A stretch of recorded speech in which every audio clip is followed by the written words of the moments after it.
RBC Neil. Thank you, Chairman. We're live on YouTube now. Right, good evening everybody, and welcome to tonight's meeting of the Rushcliffe Borough Council Planning Committee. For anyone who may be watching, okay, we are live streaming now. Thank you. Thank you. I better start again. Good evening and welcome to tonight's meeting of the Rushcliffe Borough Council Planning Committee. We are broadcasting live on YouTube, and it will be available as a recording after the meeting. For guests or viewers watching us, my name is Councillor Richard Butler. I'm the chairman of the Planning Committee, and with me in the meeting this evening are councillors Mrs Stockwood, who is my vice chairman, and councillors Clark, Goland, Healy, Mason, Major, Murray, Purdue-Horan, Councillor John Stockwood and Councillor Thomas. And officers with us this evening are Mr Pegram, who is the Service Manager for Communities, and Mrs Sells, who is the Borough Solicitor. So welcome. And so if we go into the agenda, the first item on the agenda is apologies for absence and substitute members, please. Apologies from Councillor Verdi. Substitute is Councillor John Stockwood. Thank you very much.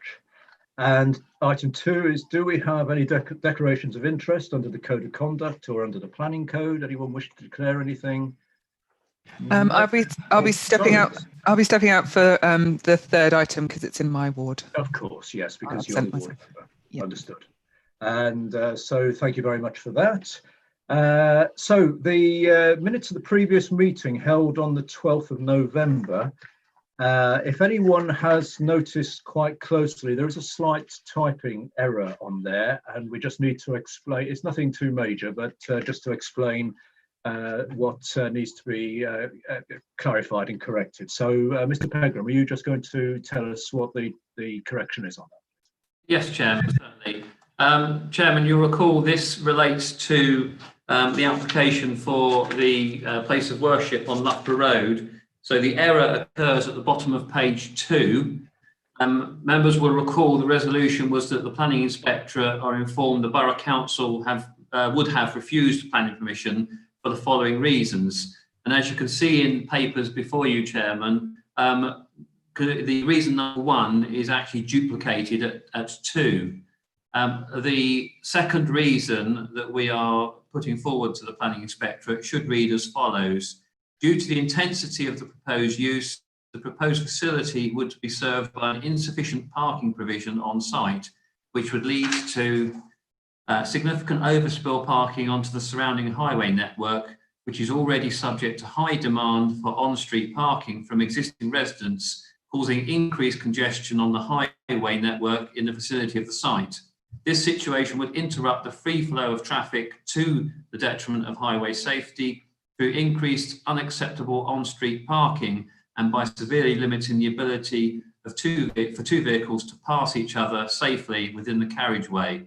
The development would therefore be contrary to policy 14(2) of the Rushcliffe Local Plan Part 1 Core Strategy and policy 1(2) of the Rushcliffe Local Plan Part 2 Land and Planning Policies. Thank you, Chairman.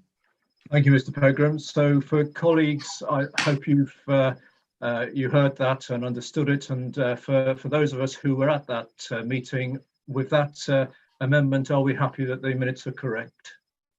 Yeah, I don't see any dissenters, so yes, thank you.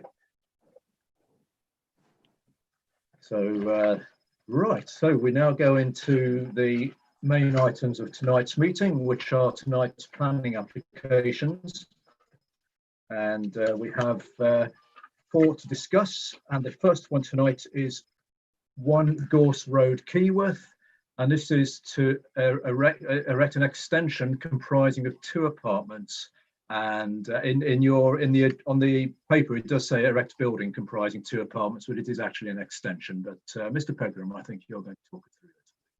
Thank you, Chairman. If I could share my screen with you. So if you can indicate when you can see the presentation. Yes. Chairman. Okay, thank you, Chairman. So, Chairman, the application before you this evening relates to a site next to 1 Gorse Road in Keyworth. It's the area which is outlined in red. Just at this point, Chairman, I will point out that there appears from the Ordnance Survey plan to be an area of what I'd refer to as no man's land running up through between these 2 rows of properties. That situation has changed for some reason, and all of these gardens now run down and include this piece of land, which is a pertinent point I'll come to in just a moment. That issue is perhaps more apparent from the overhead view that you can see. So the gardens to these properties and the properties to the south actually abut each other. You can see the application site edged red there. So again, just showing 1 Gorse Road with the application site outlined in red. As you'll see from the photographs in a moment, this building has been constructed, it's substantially completed, and the proposal is for an extension to the side of that building to provide 2 additional apartments. So this is the existing street scene, property is running up the hill. This is the building which was previously approved and provides 2 apartments, 1 at ground floor and then 1 that occupies the 1st floor with some accommodation within the roof space. That's looking in a southerly direction up the hill, so the application site is on the right here. And then going beyond the site, looking down the hill in a northerly direction, and you can see the building on the left here, which is to be extended. And then just some additional shots showing you the character and the context of that area. That's again, the building to be extended. And then looking head on at the site. So again, these are the properties to the south, where I pointed out those gardens running down to the adjacent to the site, and the extension would come on the side here. That's turning around 180 degrees, looking back at the other side of the road. And then again, just some shots looking at the building to be extended, and then turning slightly to the left, looking at the property to the south. So that's the property which sits directly south of the application site, with the garden running down to the boundary with the application site. Moving again to the south, looking across that boundary of that property, again showing the relationship between those 2 properties. And then head on at that building, slightly different perspective. So, Chairman, as you would have read, or members, as you would have read in the agenda papers, there have been a number of applications on this site for development. The previous application, which sought a very similar development to which you're considering this evening, was as shown. So it was an extension to the side. In this instance, the boundary to the site here was shown about 0.8 of a metre from the rear of the building. Officers were concerned that provided no cohesive amenity space to the rear, and on that basis, the concerns were expressed to the agent and the application was withdrawn. The scheme has now been amended. The application site has been increased in size. So if I actually go to the proposed plan, you'll now see that there's an area of land here which previously was not included in the application site. That piece of land forms the bottom end of one of the neighbouring gardens, and it's a property which is in the ownership of Metropolitan Housing.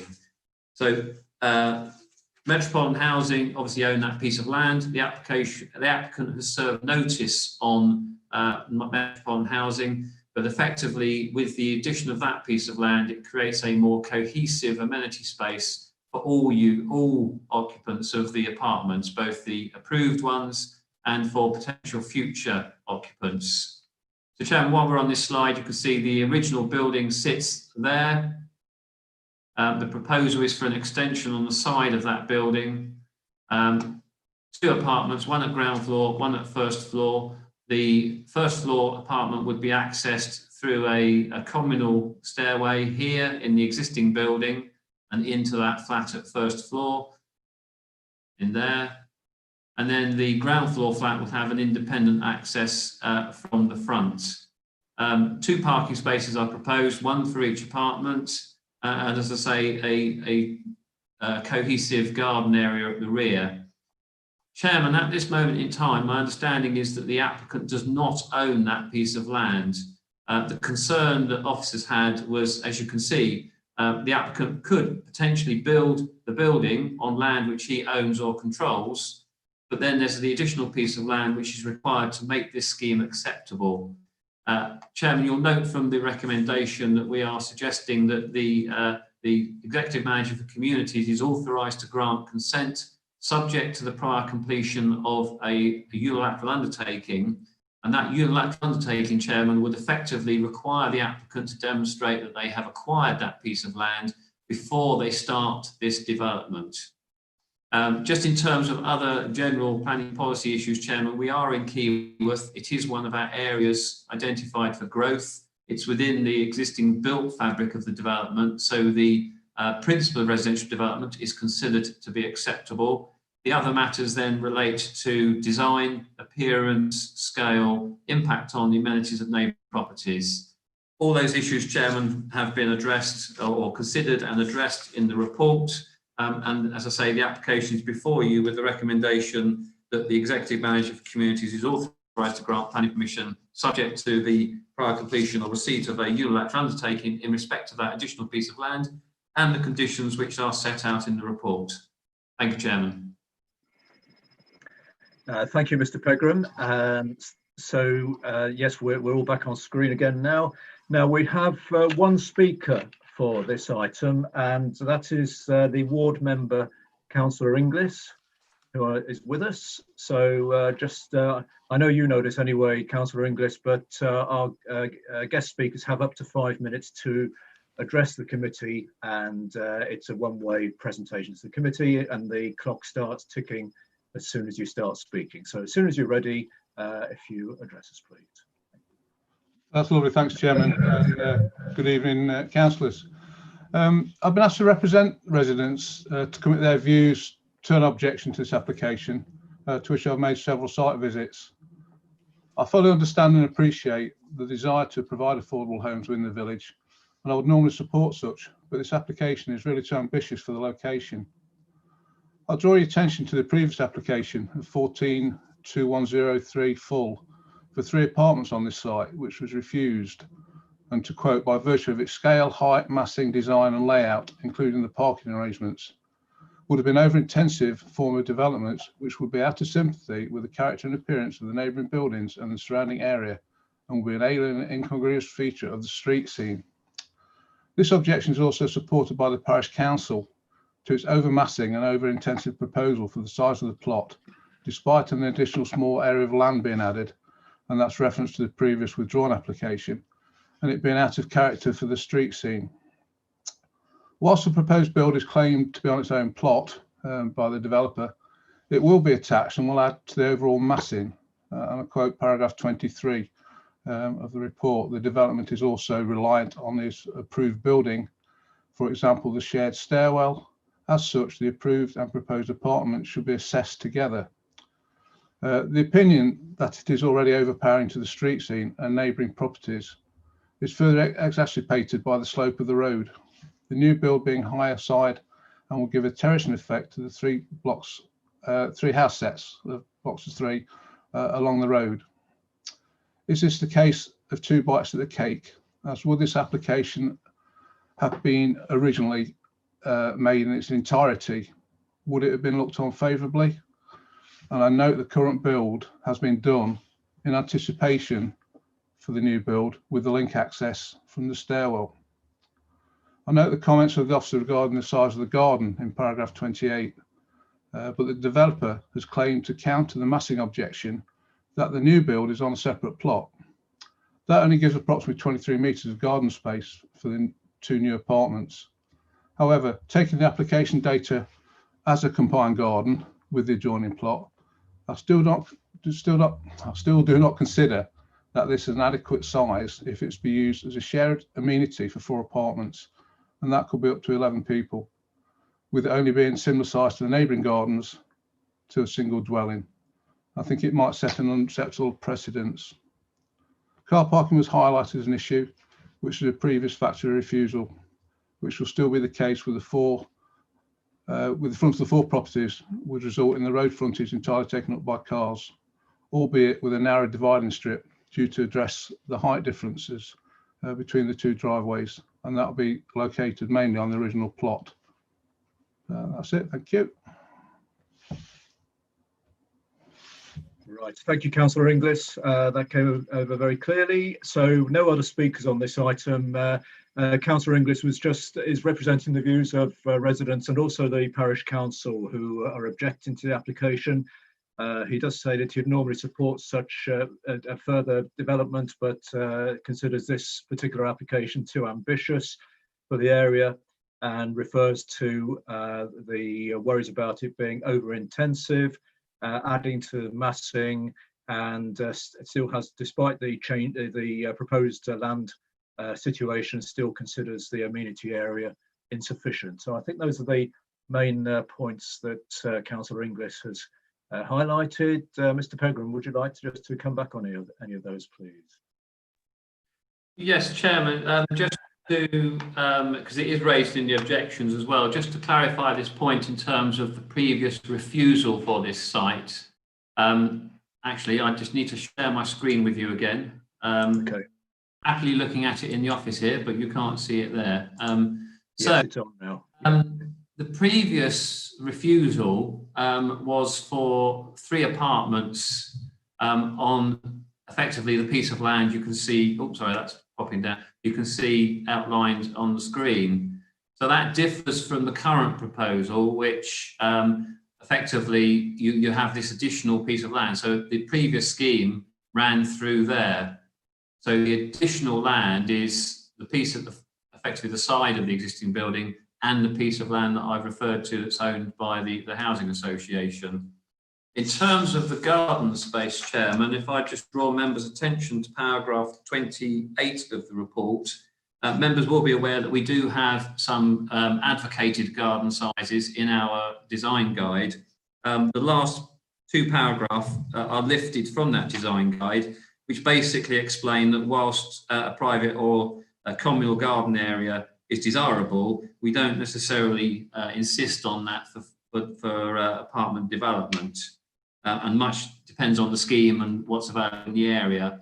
However, Chairman, in this instance, as I've explained, we did feel it necessary to try and ensure that there was a sort of cohesive garden area to the rear of this property, hence the scheme that's before you this evening. Thank you, Chairman.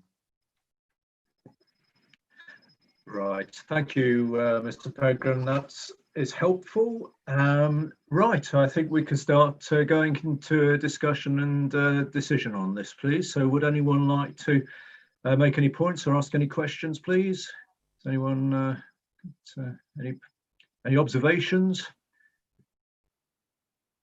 Or, yes, Councillor Clark. No, well, yours, I've seen a couple of hands go up, but yours was the first. Oh, well, I was hanging back, desperately trying not to be the first, but I never seem to succeed. I'm quite happy for you to bring others in first if you wish, but no, it's if you carry on, it'll be fine. I just really got a few questions just to clarify the jargon, if you like, Chairman, and also, first of all, to make a point that obviously the existing current development has already got permission, so we can't rerun that permission, so this is an extension. But I just wanted to clarify, Mr. Pegram said in his presentation that the applicant has served notice on Metropolitan. I'm presuming, I think I know what served notice for, but I think just for clarification, could you just say served notice to do what exactly? Because nobody has to, presumably is compelled to sell the land. And secondly, can you just, in the recommendation, which you highlighted, it talks about a signed unilateral understanding in respect to the parcel of land. Can we just be clear as to what that understanding would be, to ensure that the proper permission has been given, and also, is it absolutely watertight that if permission was granted, absolutely nothing would happen until the outcome of that land acquisition had been obtained. Thank you, Chairman. Thank you, Councillor Clark. Yes, those are very, very important points. It's a slightly unusual situation we find ourselves with this application regarding the requirement for land that isn't currently owned by the applicant, but the requirement to have it. And also, I think it's a useful opportunity just to perhaps give a brief explanation as to what we mean by the unilateral understanding, because I suspect that's possibly new for quite a few of us, please. Thank you, Chairman. Oh, well, I may bring or just a Mrs. moment. Sells, yes. I'll take the first point on the service of notice. Effectively, the dealt with in paragraph 29 of the report. It's a requirement of Article 14 of the Town and Country Planning Development Management Procedure Order for an applicant to either certify that they own or control all of the land to which the application relates, or where they maybe don't own all of the site, to serve notice on any other owner or person with an interest in the land. It's not actually as uncommon as you might think. We have, this occurs quite a bit sometimes. Arguably, I could apply for a garage in somebody else's garden. As long as I serve notice on them that I've applied for that planning permission, the application is legally submitted or validly submitted. Obviously, I can't build that garage unless the person is willing to sell me the land. And to a certain extent, that's the situation we find ourselves in here. I defer to Mrs. Sells to explain the issue about the unilateral undertaking. Thank you, Chairman. Thank you. And Mrs. Sells, yes, please. So Council is aware of Section 106 agreements. A unilateral undertaking is essentially a version of a Section 106 agreement signed purely by the applicant. Ordinarily, we would do them signed by applicant and the Borough Council, but they're the same document essentially and the same enforcement powers. So you can use a Section 106 agreement to essentially mitigate the impacts of the development.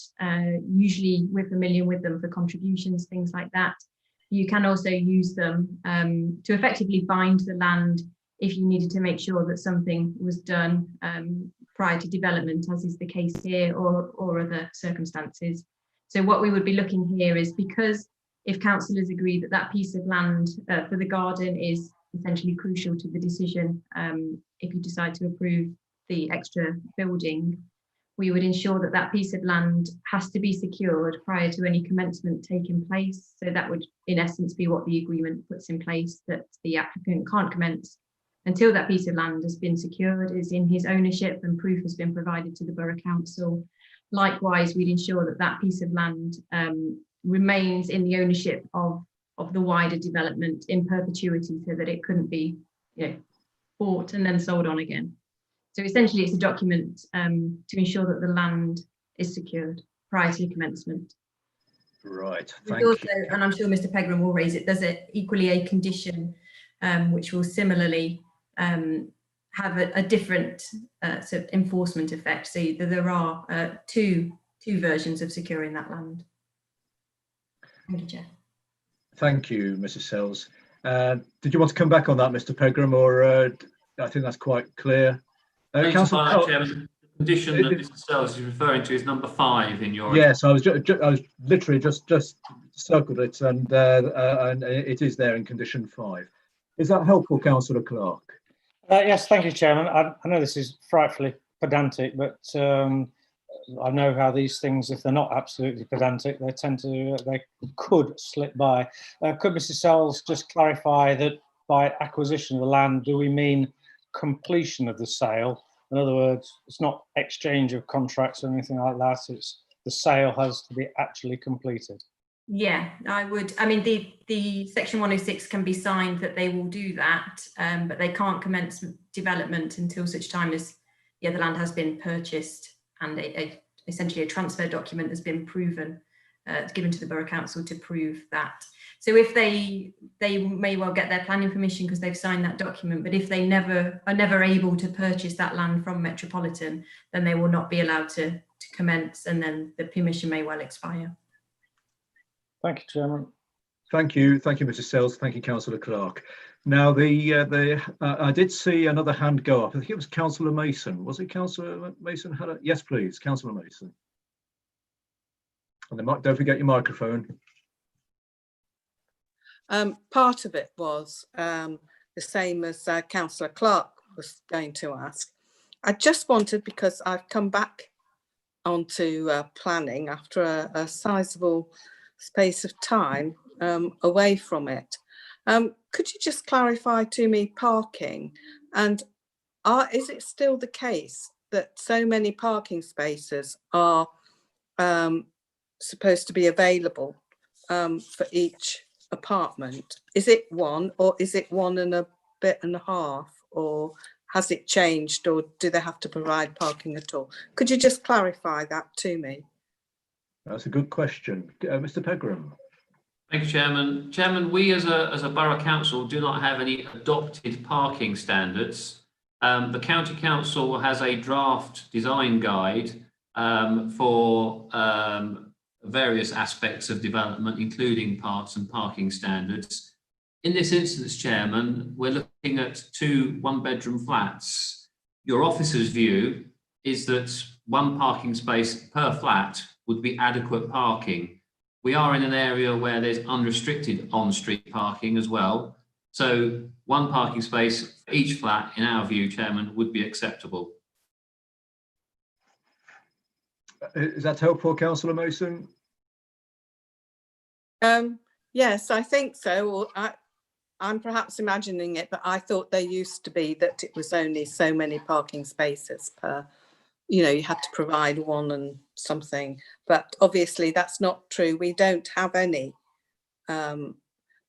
actual guidance rules or anything. How many? It's design guidance from the County Council.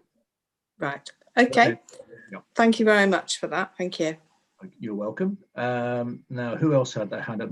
My screen's just jumped around. Oh, Councillor Healy.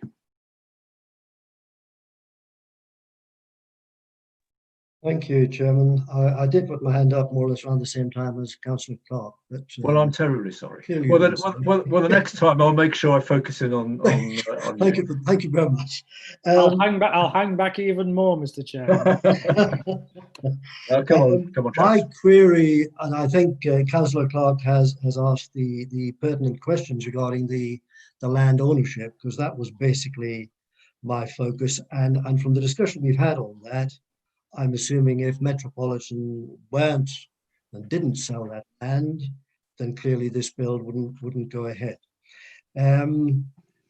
I did actually go and have a look at the site and so on, and I have to agree with our ward councillor, Councillor Inglis, in terms of the street itself and the car parking. It is a serious issue. It's a narrow street, lots of cars already parked on there.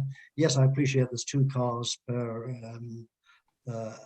or 1 car per apartment. I think we probably all know in this day and age that is not the norm. So I think there's an implication that this could cause further problems on the street.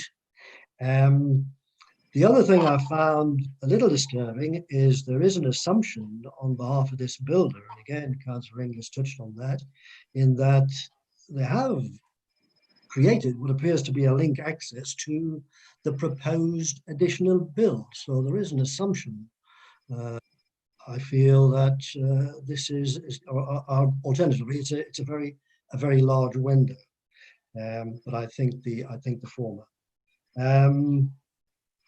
Clearly, the other thing, it doesn't sit particularly comfortable on the street or in relation to the local houses, etc. But again, I think Councillor Inglis has flagged that up. So I do endorse his comments. Thank you, Chair. Right, thank you, Councillor Healy. Well, of course, the any development, that whether it's an application like this or a big development, is always to a certain extent at the risk of the applicant who's doing it. And as we say so many times, we can only we discuss the applications before us, and yes, there may be an assumption there, but that really doesn't come into the decision making. The issue of car parking, well, I'm sure each and every one of us has lots of roads in our respective areas where car parking is indeed a challenge, and because a lot of properties were built long before people had one car, let alone 2 or more cars per household, and so that is always a worry, and again, it forms part of our thinking here. Is there anything else you want to add on that, Mr. Pegram, or? No, Chairman. Okay, so who else had their hand up? It was was that Councillor Clark again? Oh no, Councillor Goland. Just 2 quick questions. The first is the heights of the houses, the flats, looks quite low. As far as I can judge, it's certainly smaller than the neighbouring flats, again, as far as I can judge, and I assume they're fine, but it doesn't look a particularly tall building in the first place. And the second question, the land it's going to go into belongs to Metropolitan. Is it currently the gardens of the neighbouring property, or is it currently the sort of wasteland you described between the houses? Yeah, Mr. Pegram. Chairman, the area of land in question, as far as I understand, has been absorbed into one of the gardens of the neighbouring property. So it is the garden of the or part of the garden of that neighbouring property, which is owned by Metropolitan. In terms of the height of the building, Chairman, it is low. Oh, bear with me. Go back one. It is lower than the approved and constructed building.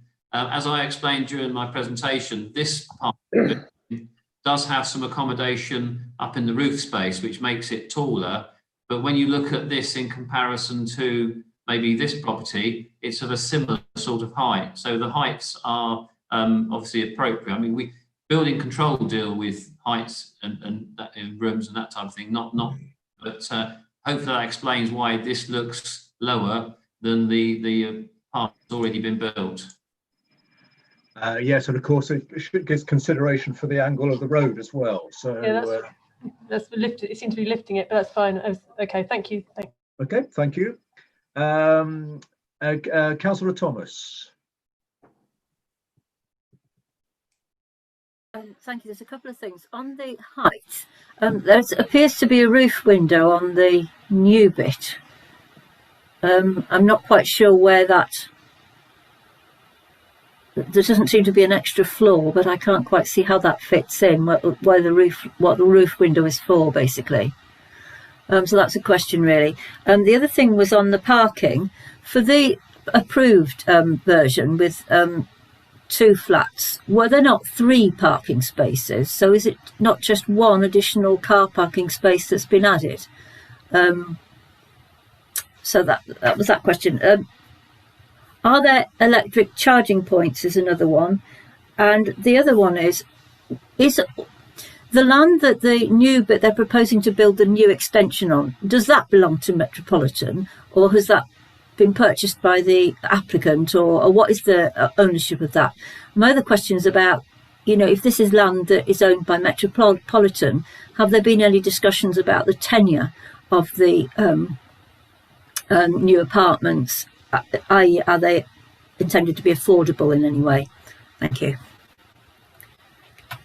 Thank you. Well, I'm sure Mr. Pegram will confirm, but I think that the land that the building itself is on is in the control of the applicant, and it's the amenity land, garden land, that is subject to discussion with Metropolitan. I think that's correct, isn't it? And we just need clarification of the window in the roof. Yes, Chairman, I'll show the plan again. There is a window both front and rear, the roof space, which it keeps on doing that tonight. I don't know why. That one there, I think, is what Councillor Thomas is referring to, and also one here.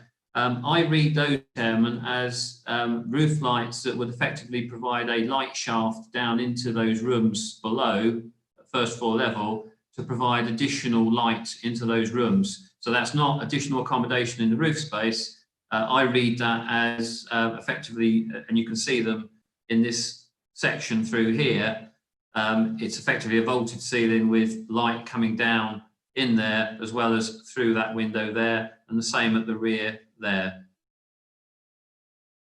In terms of the parking, Chairman, that Councillor Thomas raised, the scheme that showed 3 parking spaces was the refused scheme for 3 apartments. The approved scheme is for 2 apartments with 2 parking spaces in the front. So it's not losing, it's not only 1 additional. Effectively, that's the approved scheme with 2 parking spaces. This has 2 parking spaces for the new building.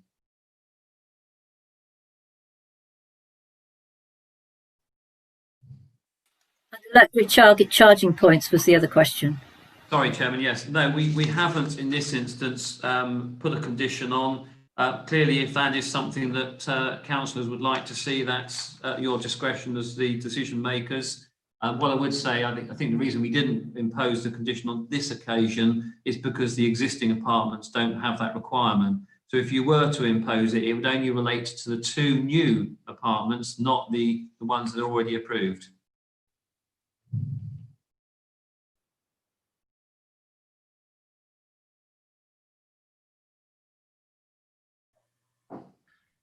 I think we've lost the chair. Oh, yes, we have. Councillor Stockwood, would you mind carrying on?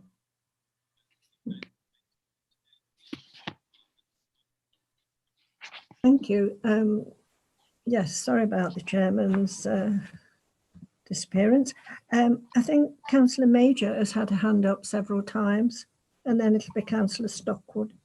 Thank you. It's just a quick one. Point 4 in the recommendation, totally lost the word there. It mentions windows in the south elevation being obscured. I can't see which windows those are because it doesn't seem there's no south elevation on the plans as far as I can tell. I'm possibly missing it, but I just wanted to clarify where those are, and just so that from my understanding of what they would be overlooking if they weren't obscured. Chairman, I think bear with me, I will share the screen again for clarity. I think the elevation is actually labelled north on the plan, but effectively what, here we go again, what we're looking at is these 2 windows here. That is actually, it says proposed north elevation, that's looking north, but that is the elevation that faces south, or we would call the south elevation. I'll let Councillor Butler back in again.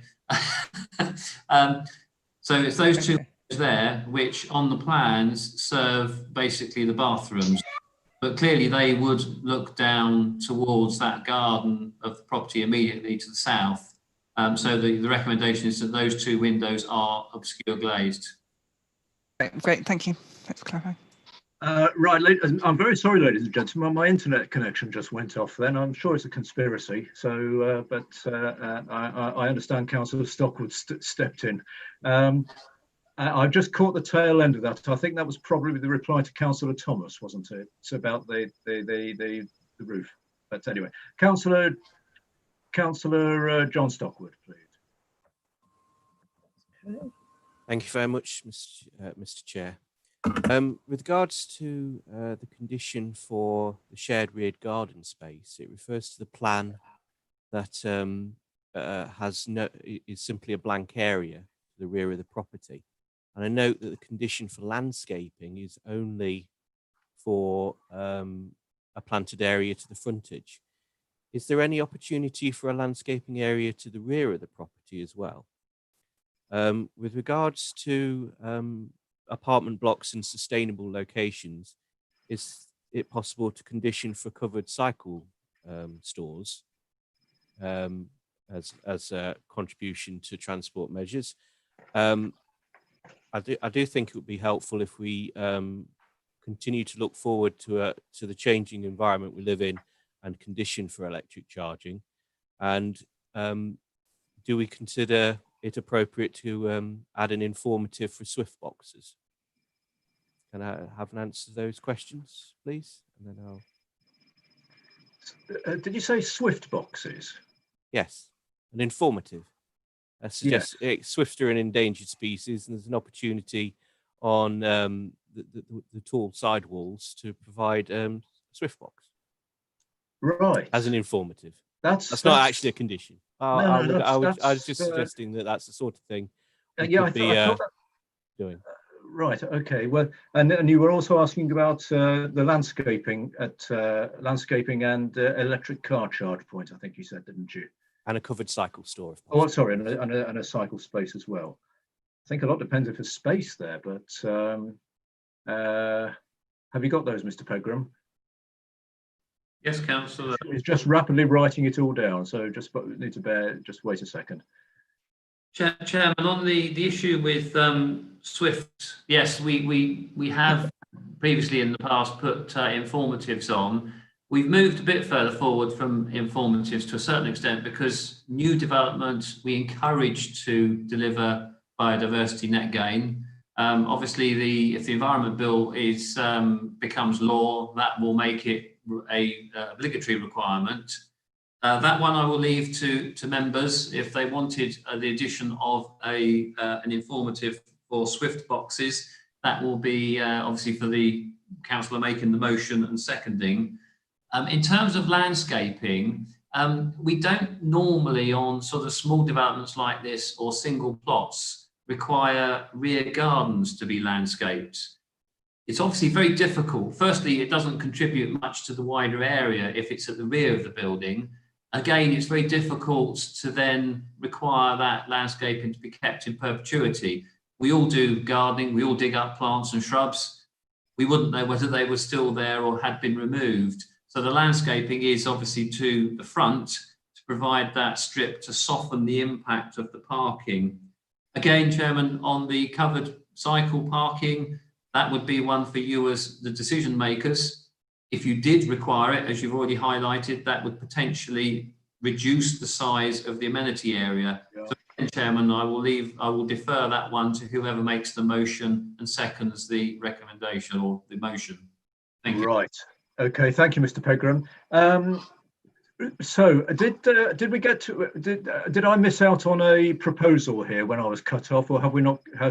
Right, so we haven't got to that stage yet. So I can see a couple of hands gone up again, and Councillor Mason. Councillor Mason.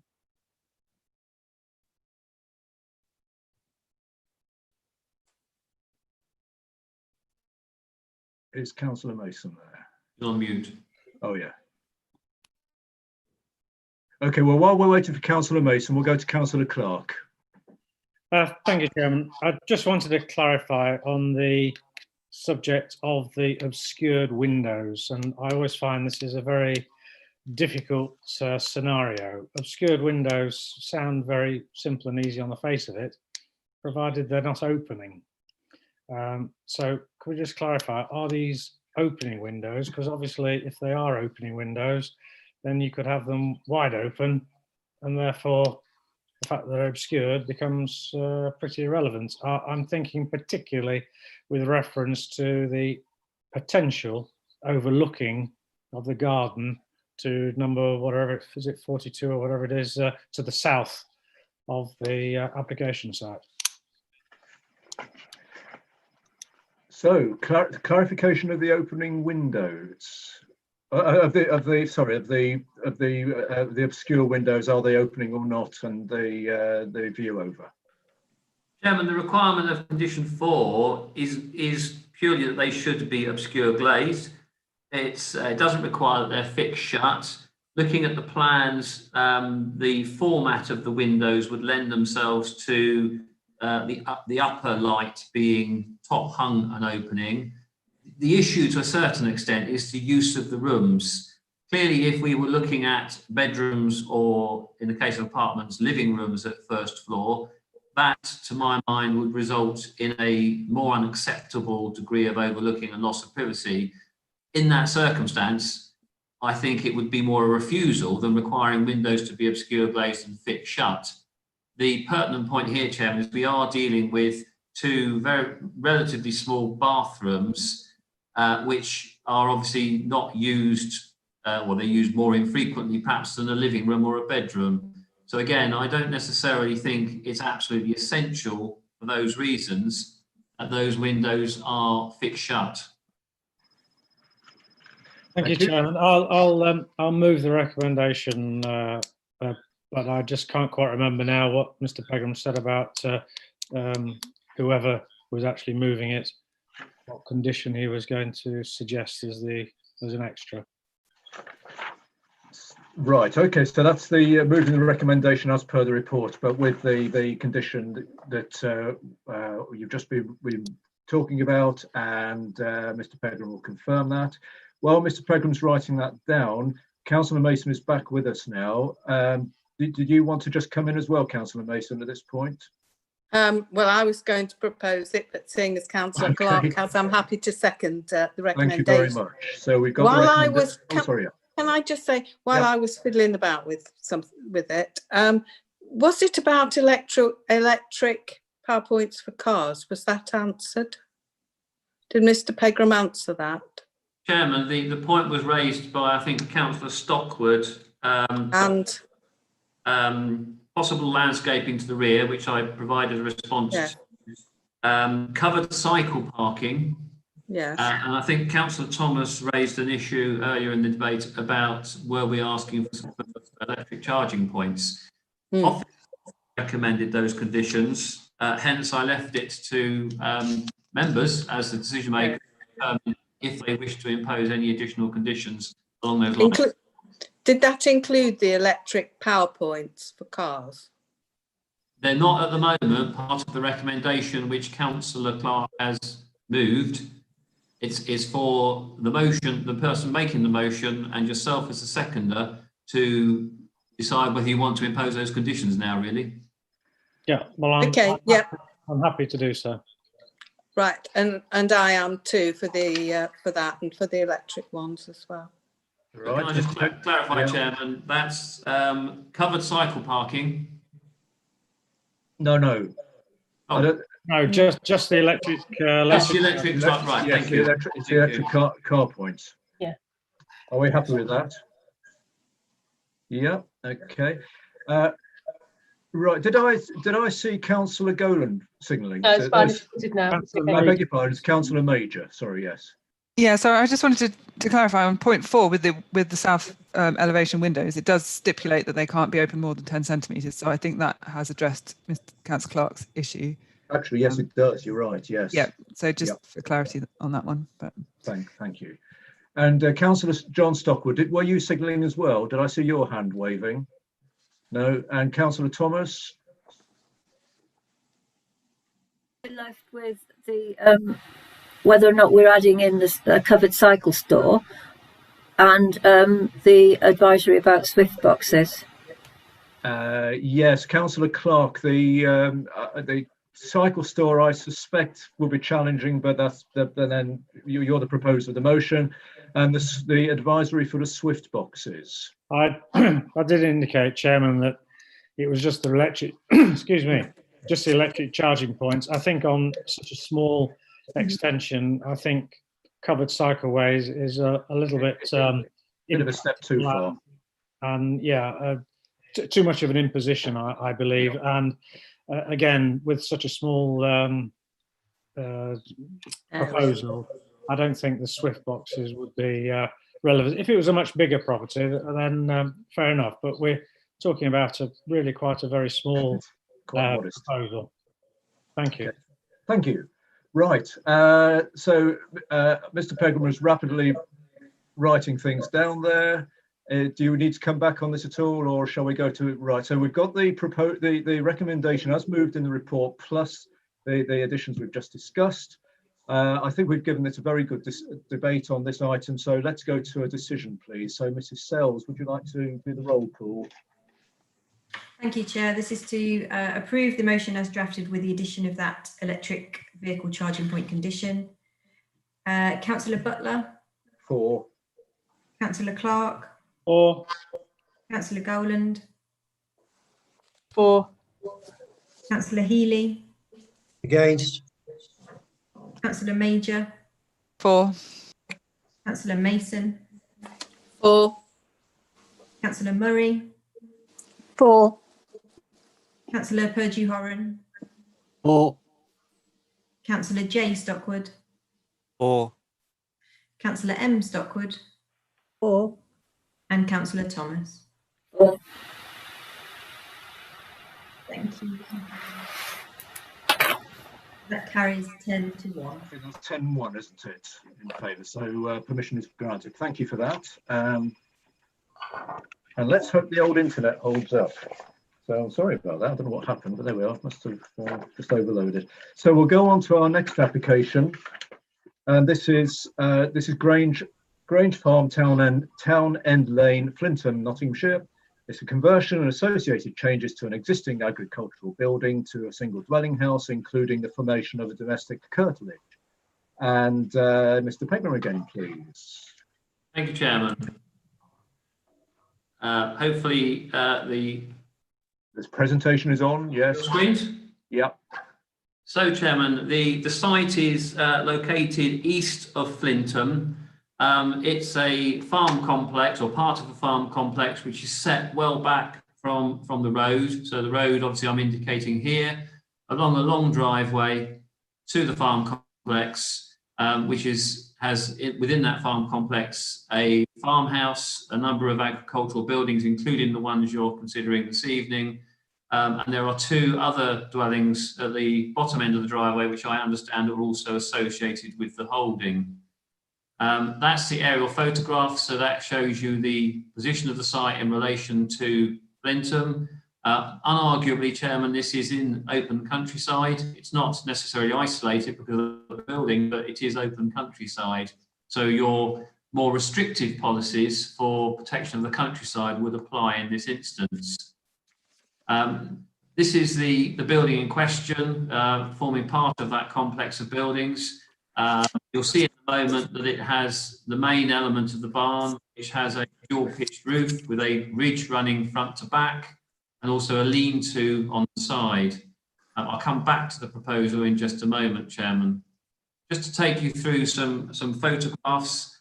This is looking in a generally easterly direction, so the application site and the access is over the right-hand shoulder here of the photographer.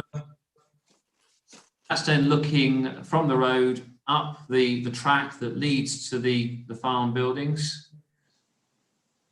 A closer shot picking up the two buildings which are close to the entrance of the site. And you can start now to pick up as well the farm complex down in the background there.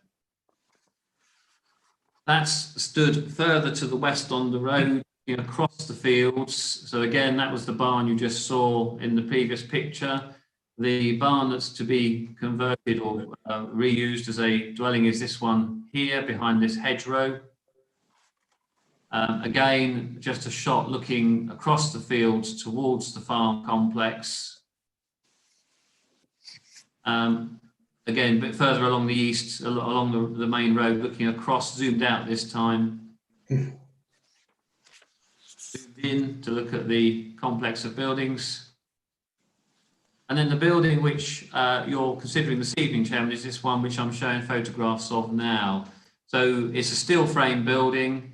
It has some areas of block work, obviously a profile roof.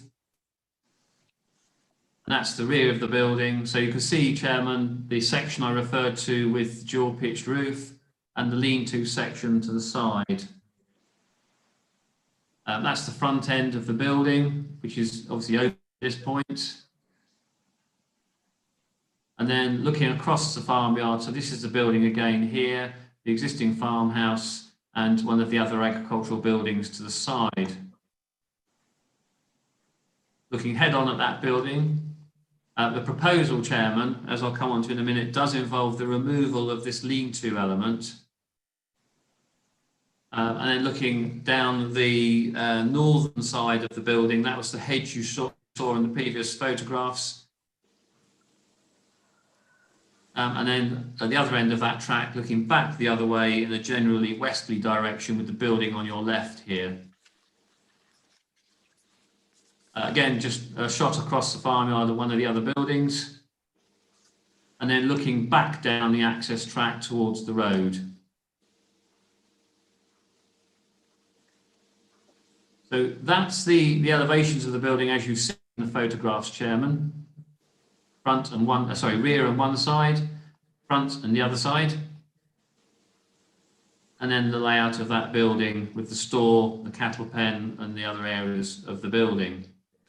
Chairman, several years ago, government introduced new permitted development rights, which enabled the conversion of agricultural buildings to dwellings. That was subject to a prior approval process, or is subject to a prior approval process. And one of the fundamental issues there, Chairman, is that the building shouldn't require structural alterations to make it capable of habitation for human purposes. This is the scheme which has been approved under prior approval. So it retains the lean-to for parking, as you can see. The more substantial element of that building would be converted into residential accommodation, and it will also have a covered garden area under the remainder of the barn you saw in the photographs. So that stands, that permission could be implemented. I would argue, Chairman, that is an exception to development in the countryside. Those rules are there to enable existing buildings to be converted and reused. What members are considering this evening is effectively not the scheme you've seen in that photograph. It involves, in that plan, it involves a good deal more construction effectively within the building to form a dwelling. The lean-to goes, and this is a new build element. So that's looking in from the north, so you can see the new build element, the new build elements within the barn, and the proposal also involves the removal of that dual pitch roof and the construction of this more curved roof. That's the other elevations looking the other way. Open areas would be used for parking, and in this instance you get an open garden area. And that's the layout proposed, as you can see. So that's within or under the existing barn, with the new build element going there, with the removal of the lean-to. Just some sort of artist's impression of what that would look like, Chairman. And again, a section through the building showing, indicating solar gain. And this plan, Chairman, shows what would be effectively retained of the original building, as I interpret it. So largely, Chairman, it is the steel framework of the original barn. This does show the reinstatement. I understand the building may have in the past had a curved roof on it, and that shows the reinstatement of a former curved roof to the building. And again, that's the other angles, which again show you the elements that would be retained with the new build elements behind. Chairman, as I say, the prior approval process and the permitted development rights for reuse of barns is, in my view, an exception to normal policies to restrict new build dwellings in the countryside. As you've seen, there is permission granted for reuse of the building. Not a great deal of alteration to that building, retaining the original roof and some of the original walls. What you are being asked to consider tonight, Chairman, I would suggest is tantamount to the construction of a brand new dwelling. On that basis, Chairman, we believe that conflicts with our policies which seek to prevent such development in the open countryside. And the application is before you with a recommendation to refuse planning permission. Thank you, Chairman. Thank you, Mr. Pegram. And we have two speakers on this item, on this application. The first is George Machin, who is the agent for the applicant. I can suggest you've appeared on the screen. So as you know, you've got up to 5 minutes to address the committee. And if you're still speaking when 5 minutes is up, we tell you 5 minutes is up, and that will be the end. So as soon as you're ready, if you'd like to address us, please. Chair and members, I'm speaking in support of the application on behalf of the applicant, Mr. William Brooks. As you will have already heard this evening, this former agricultural building is already planning consent for conversion to a residential dwelling. However, the limitations of the extant planning consent are such that the approved scheme would not result in an overly attractive property, nor does it make it possible to incorporate energy efficient design or materials. Whilst the conversion of this building to a dwelling is well established and was granted by the council earlier this year by delegated powers, this current proposal seeks to deliver a development that better reflects the original design and historic character of the barn, and will advance a range of sustainability measures to ensure the long-term energy efficiency of this new home. The design being promoted by my client is interesting, innovative, and suitably high quality, such that it will raise the standard of design in the local area. You will see from the application images being presented by the officer that the proposal seeks to restore the former character of the barn by returning the roof shape back to a Dutch barn. The cladding of the proposed dwelling has also been designed to reflect the appearance that is created by stacked hay bales, and this effect is further enhanced by the stepped nature of the cladding to create the impression of a partially filled barn. To complement the hay bales aesthetic, it is proposed that any new wall elements are constructed using a modular timber frame system with infill hay insulation. The system is a unique carbon negative method of construction which absorbs more CO2 than is used in the manufacturing process and has been used with passive house dwellings. This not only forms a direct link with the previous use as a hay barn, but also demonstrates a highly sustainable design. Materials that provide high levels of thermal mass have been used for the spine walls in the hallway and within the ground floor construction. Brise soleil shading on the south elevation will prevent solar gain in summer months, but allow low-level direct sunlight through the winter into the dwelling. Renewable energy products have been included in the design, with photovoltaic panels on the south-facing roof slope and an air source heat pump used to heat the property. A charging point has been provided for an electric car. These sustainability benefits, alongside the exceptional standard of design as outlined above, are absolutely key in demonstrating support for this proposal. The desire to deliver a new home which utilises sustainable construction methods and materials, and which will offer a high level of energy efficiency once completed, has driven this entire design process and will ensure that this development offers a genuinely environmentally sustainable dwelling. Other factors to consider are the existing steel frame of the building is robust and can be returned to the original Dutch barn roof slope without needing to remove any steel columns or steel rafters. The existing frame will be retained in its entirety. The existing blockwork walls are in good condition and have sufficient lifespan left in them to simply be left as they are and adopted into the dwelling conversion. The walls will be retained in their entirety. The existing concrete floor slab is also suitable, so the proposed scheme will reuse that too. The new portions of external timber cladding to the new dwelling can be fixed directly to the existing steel frame, this is very typical of an agricultural barn conversion. The primary building structure will remain largely unchanged.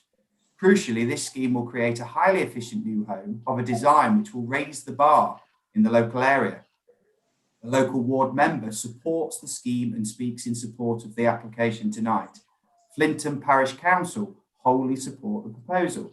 There have been no objections by local residents. These factors together should be given significant weight. There are no technical concerns with this proposal in terms of highways, ecology, or other development control issues. We would be happy with a condition relating to bird boxes. The site already has planning permission for a new dwelling which can be implemented at any time.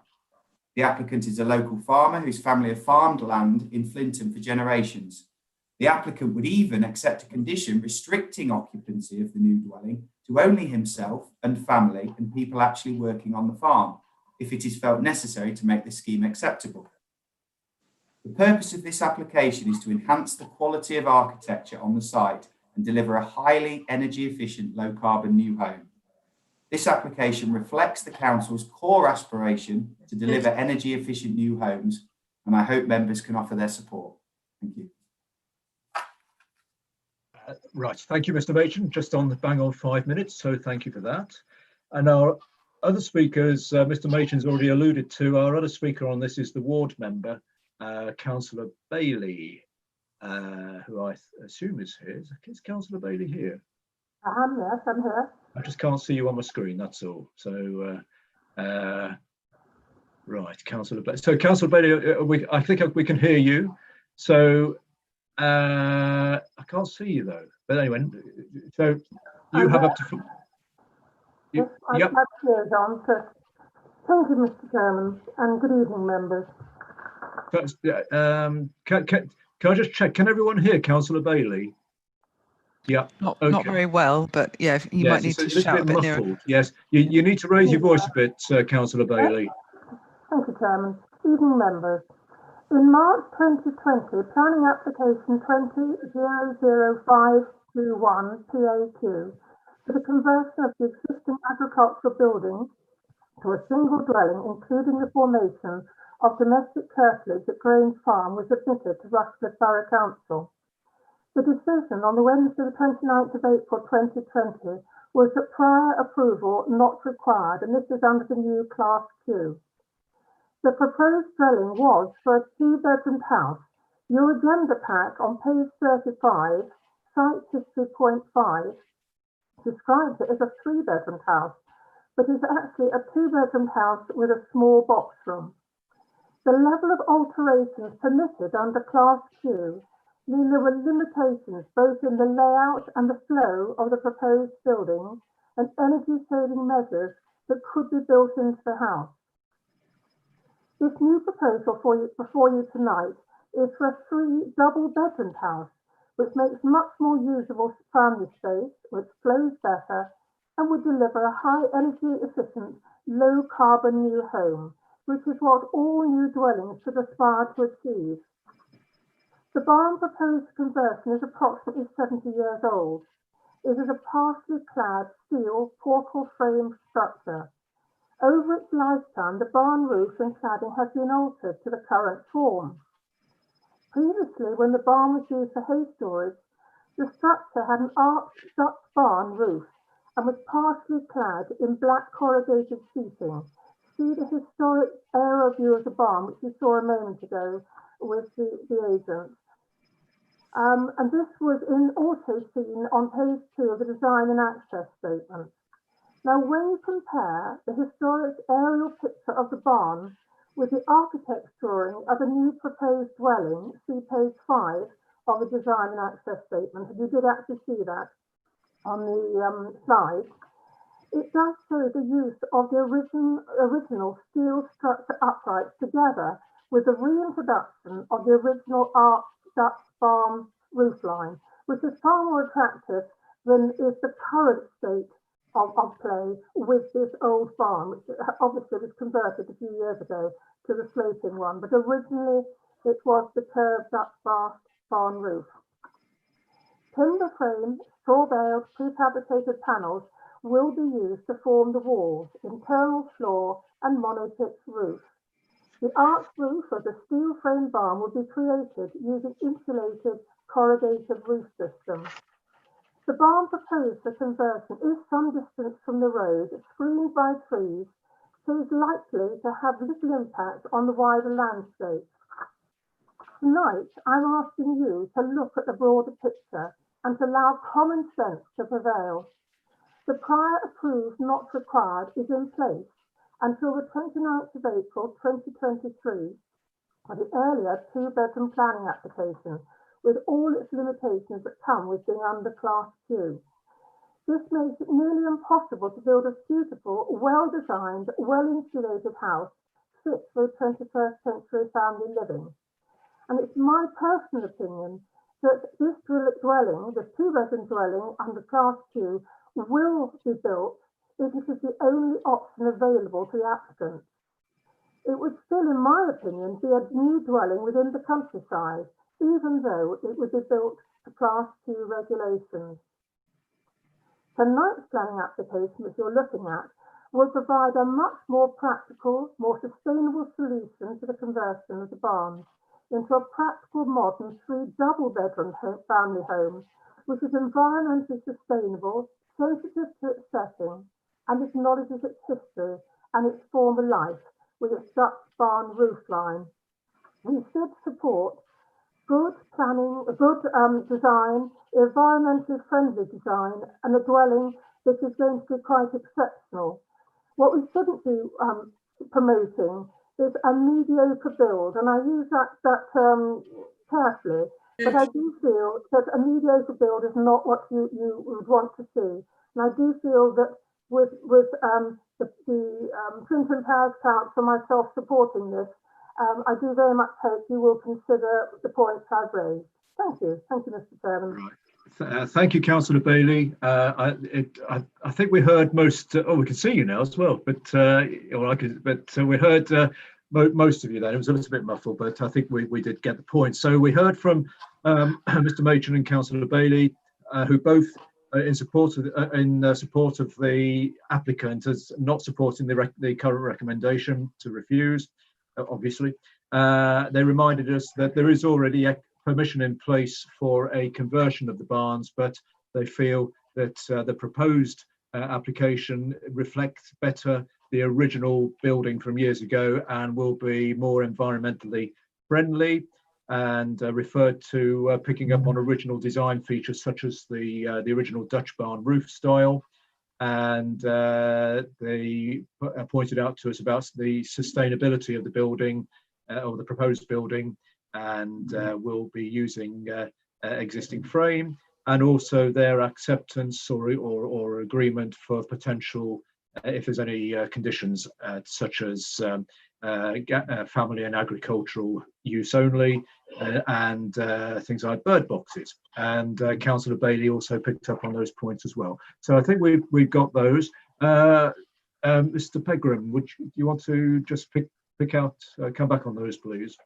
Yes, please, Chairman. Yes, Chairman, I'm going to start with the PAQ, the prior approval permission that's been granted for this building. Mr. Machin talked about the existing walls being sound and being reused as part of this conversion. This is the building as it stands at the moment. You can see that the easternmost end of the building is of a more, I would say, more of a substantial construction, with the western end being open. So that's the building as it stands at the moment. As I said, there are permitted development rights subject to prior approval process for conversion of agricultural buildings. And the scheme you can see on the screen at the moment is the building or the permission that's been granted. So again, you can see that approval utilises the more substantial construction of the building to house the accommodation element, with the rest of the open area being used for parking and open garden. If we then go, Chairman, to the proposed scheme, effectively that more substantial element of the building sits in that area there. But you can see there's a considerable amount more new construction there, and also where the lean-to would be removed. So just, Chairman, the prior approval process, I described it as, if you like, an exception to development in the countryside, which it is. It's there to, where appropriate, reuse farm buildings. Chairman, I started by saying this site is undisputably within the open countryside, and therefore policy 22 of your local plan part 2 is engaged. That policy deals with developments that will be or may be approved in the countryside. So the policy 22.2 says within the countryside, development for the following uses will be permitted subject to the requirements set out in 3 below. Included in the list of developments that may be acceptable, Chairman, is the reuse and adaptation of buildings for appropriate uses, including housing. The question, Chairman, is this the reuse of a building, or is it a new building, a new dwelling? So that is the focus of the attention here. Yes, some of the walls would be retained. Clearly, what is proposed goes well beyond what is permitted by Class Q of the General Permitted Development Order. Otherwise, we wouldn't be dealing with this application, Chairman. We would be dealing with a prior approval submission. That's the first point, Chairman. So not all the walls are being retained, but additional ones are required.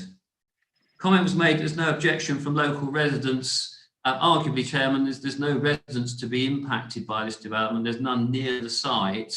And as I've said numerous times, level of support or absence of support or objection should not determine the outcome of an application. Reference was made to the fact that the applicant is a local farmer and that they would accept a condition restricting the occupancy of the building. Again, Chairman, you will note in the comments from the environmental health officer, they also felt that because this is in the middle of a working farm, such a restriction would be necessary to ensure that the amenities of future occupants were not harmed. So obviously, if there was someone living in here who was not related to the agricultural holding, the view of your environmental health officers is that their amenity could be harmed by the activities on the farm. Chairman, in terms of the issue of a restriction on the building for occupancy for agricultural purposes, this application hasn't been presented as an agricultural workers' dwelling. Clearly, there are more robust tests that we would undertake if we were considering an application for an agricultural workers' dwelling, and that would include demonstrating a need for an additional dwelling on the site, and also a financial viability test to show that the site or the holding was viable to support an additional dwelling. The condition that's suggested, Chairman, in my view, would be easily removed if it was imposed, would be easily removed because we can't demonstrate that there is a need for an additional dwelling on this site, or it hasn't been tested on that basis. Chairman, also Councillor Bailey made reference to the architecture of the building and the fact that it returned it to its former appearance with a curved roof, Dutch barn appearance. Chairman, this isn't a listed building. The word architecture was used. I would say that it's not an overriding justification, in my view, to prove what is tantamount to a new dwelling in the countryside. So fundamentally, Chairman, the prior approval or the prior approval permitted development route is a material consideration, but ultimately, if it were not for that, and this was just a site where a new dwelling was being proposed, your officers would certainly be recommending refusal. And it's on that basis that we believe that this is tantamount to a new dwelling in the countryside. Thank you, Chairman. Yes, thank you. Thank you, Mr. Pegram. I think that's picked up the points there. So let's go into discussion now and debate. Have we got anyone who would like to ask any questions or make any points, please, on the committee? And the Councillor Goland. So there are sort of two policies colliding here. One, the environmental policy, the climate change policy, and one to do with housing in the countryside. Given that this house would replace an alternative that will almost certainly be built, which is less environmentally friendly, as I understand it, I don't see we have any choice but to accept this property. I think the agent of the restriction, which I think Mr. Pegram said was essential anyhow, to require only farm workers or farm owners, people working on the farm, to be living in it, which seems sensible because that will reduce travel in the countryside. I support this proposal, this application. Right. So, are you in effect making a moving a recommendation then? Well, yes, but it seems a bit premature. So, yeah, I am. Okay. Well, we'll hold that thought. Subject to bird boxes. we'll hold that thought just for a moment then. Right. Sorry, Carl. Yes, Councillor Major. Thank you. I think this is a really interesting one because I love a good bit of architecture, and I think a lot of thought and consideration has gone into putting this together. I'm very pro all the environmental stuff, and I think this would be a beautiful house. Unfortunately, it feels to me that we are bound by the local plan, and I think if we were to let this one go on the basis of it being environmentally friendly and beautiful and potentially adding a lot of value to the area, I think it opens the door for other similar applications in these kinds of areas, and I think it's a slippery slope once we go down that road. So yeah, from my perspective, I think it's difficult because I want to support developments of this kind, but I just think we have to hold the line on these kinds of developments in these areas. Otherwise, we are opening ourselves up for challenge in other situations. So I will be supporting the recommendation to refuse permission personally. Okay, thank you. I'm not sure if there's any need to come back on that at this stage, unless Mr. Pegram wishes to. No. Well, as we say so many times, of course, we discuss every application on what's going on for the application.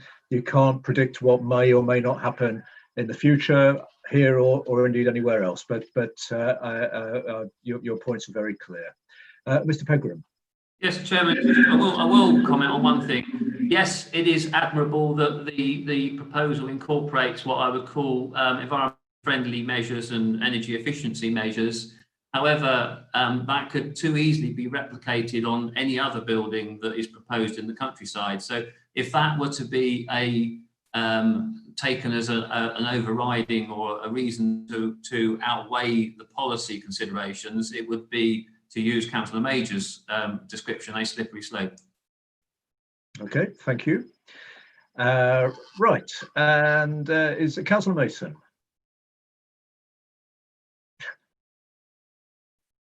It's all right. Yes. Well, Done it now. Yes. Thank you. Yes, I would like to move the recommendation that planning permission be refused, and I quote the following reasons that are put forward on page 43. Thank you. I would like to move the recommendation that planning permission be refused. Righty-ho, as per the report. And Councillor Stockwood. Councillor John Stockwood. I'd second Councillor Debbie Mason. It's a fundamental policy objection. I do want to see all properties raise standards, and but this is a fundamental policy objection to this particular development. Thank you. Okay, right. Thank you. Got that. So that's the recommendation as per the report is moved and seconded. And Councillor Golan is indicated to speak again. So can I be quite clear? I've not misunderstood. If this property isn't built, another property will be built, or this property, another property will be built on this site, which probably won't be environmentally friendly because presumably it will be worth less because it will be smaller. Am I understanding correctly, Mr. Pegram? Well, I think the situation is that there is permission in place, currently in place for work on the existing building. But yes, Mr. Pegram, just clarify that, please, and then I'll go to Councillor Clark. Chairman, yes, just to clarify, it is under the permitted development rights granted by the General Permitted Development Order for the reuse of the building. There was suggestion that one of the reasons this has come forward is because that proposal would result in a substandard dwelling. Chairman, again, that is for the applicant to decide whether or not they wish to implement that permission. But in my view, that should not necessarily be an overriding justification to approve what is before you this evening. Councillor Gowland, is that helpful? You don't want to come back? Yeah. No, okay. I mean, I think the point's made. I think, yeah. Okay, thank you. Right. Well, we've got we have oh, sorry, Councillor Clark. I was going to I think you indicated to speak, didn't you? Well, I did, but I think possibly the comments have been made. But just very quickly, one sentence, Mr. Chairman. This isn't a popularity contest between two applications. This is an application in its own right. It's not a question of choosing one or the other. Thank you. Okay, thank you. So with those comments made, I think we've had the recommendation moved and seconded. I think we're ready to go to a decision on this. So unless anyone's burning to come back in, no. So Mrs. Sells, please, if you would like to call the name. Thank you, Chair. This is the motion to refuse permission. Councillor Butler. For. Councillor Clark. For. Councillor Gowland. Against. Councillor Healy. For. Councillor Major. For. Councillor Mason. You're on mute. We lip read you, Councillor Mason. For. Thank you. Councillor Murray. Against. Councillor Purdue-Horan. For. Councillor J. Stockwood. For. Councillor M. Stockwood. For. And Councillor Thomas. Is that for, Councillor Thomas? Yes, for. That's 9 for, 2 against. So the motion carries. Thank you. So yes, 9 for the recommendation, 2 against. So the recommendation as per the report is passed, so permission is not granted. Right, okay, thank you. We'll go on to our next application now, if everyone's still comfortable. So I'll just find the right piece. I'll be ducking out for this one. Oh, yes, of course. Yes. Thank you for the reminder there. I nearly got the wrong piece of paper out. There we are. Right, got the right one now. So this is West Bridgeford. This is 36 Boundary Road, West Bridgeford. First floor extensions, including the raising of the roof height, balcony to the rear conservatory, internal alterations, replacement grey windows and rendered brickwork, and raised decking to the rear. And this is 36 Boundary Road, West Bridgeford. And Mr. Pegram again, please. Thank you, Chairman. I'll just present the screen. So, Chairman, the property in question is on the north side of Boundary Road. You'll see in a moment that the area is generally characterised by a mix of dwellings. Along the north side, it is a mix of bungalows, chalet bungalows and houses, which for this section of Boundary Road are generally set back from the road, with two-storey properties on the southern side of Boundary Road, generally set much closer to the road. There is obviously a fall in the land from south to north, so these properties are at a higher level, and that obviously carries on through the site. That's the aerial photograph, again showing you the property in question. And this is effectively just a repeat of that layout plan, showing the roof plan of the proposed alterations that are under consideration this evening. That's looking at the application property more or less head-on from Boundary Road. Property to the left, bungalow there, and then you'll see in the next photograph to the right is a chalet bungalow or a property providing two-storey accommodation. And then looking down Boundary Road, again you see the neighbouring property to the application site, and then the neighbouring property to that, which is a two-storey property. Looking across the front garden of that neighbouring property, so that property, Chairman, is number 34, and looking towards the application site, number 36. And again, you'll see there is a difference in level between the two sites, with the application site sitting at a higher level there. That's looking more westerly along Boundary Road, just picking up that character of the properties directly opposite the site. And as I say, generally more two-storey properties, but closer to the road. So this is the application property, Chairman. You can see it has been the subject of previous alterations, including this dormer window to the front. That's looking across the front garden to the neighbouring property at number 34. And then looking down again towards the property, picking up the relationship with number 38. Then move to the back of the site, Chairman. You'll note here that this is taken from a raised decking area, so you can see the garden steps down at the rear, the properties at the rear, which are in turn at a lower level. And that's illustrated by this photograph, which again shows the raised decking, also showing the relationship between number 36 and number 34. That's looking across the opposite side. So again, that's showing now the relationship with 36 and 38. And then just looking head on at the existing rear elevation of the property with the raised deck. We then look in an easterly direction across the raised deck to the property again at the neighbouring property at number 34, and then looking the reverse angle towards number 38. The next slide gives you sort of a relationship between number 36 and 34.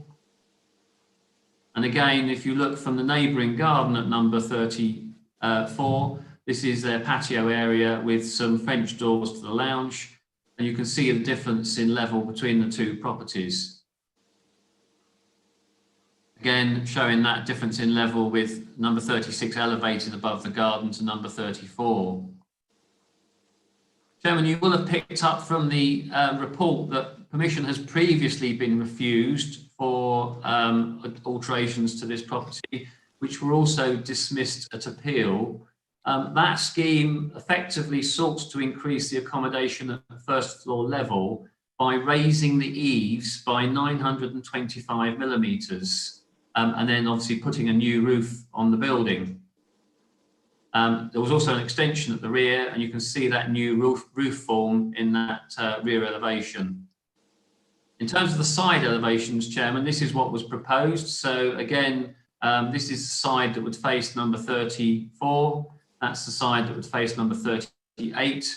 And you can see that that increase in accommodation within the roof was achieved by raising the eaves level at 925 metres. Chairman, again, if I bring you back to this picture, you can see that, or you can perhaps gauge what the impact of that additional 925 millimetres would be on this property.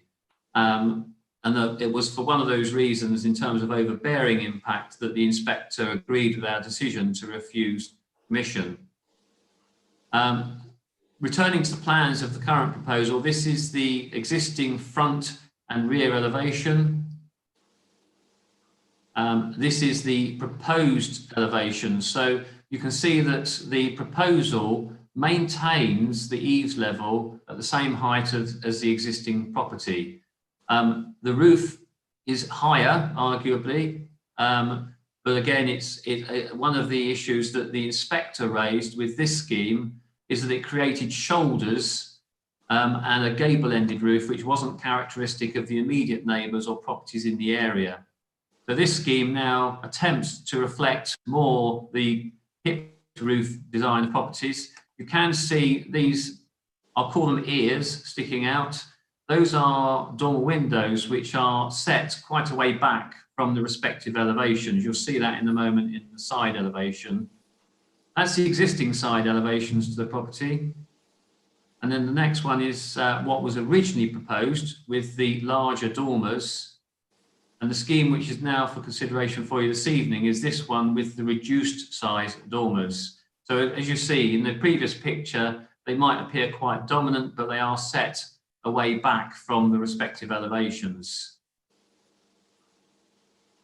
That's just the floor plan as existing. So you can see the existing roof form with the accommodation mostly restricted to the front of the property, and the proposal would increase that first floor accommodation in adding accommodation towards the rear of the building.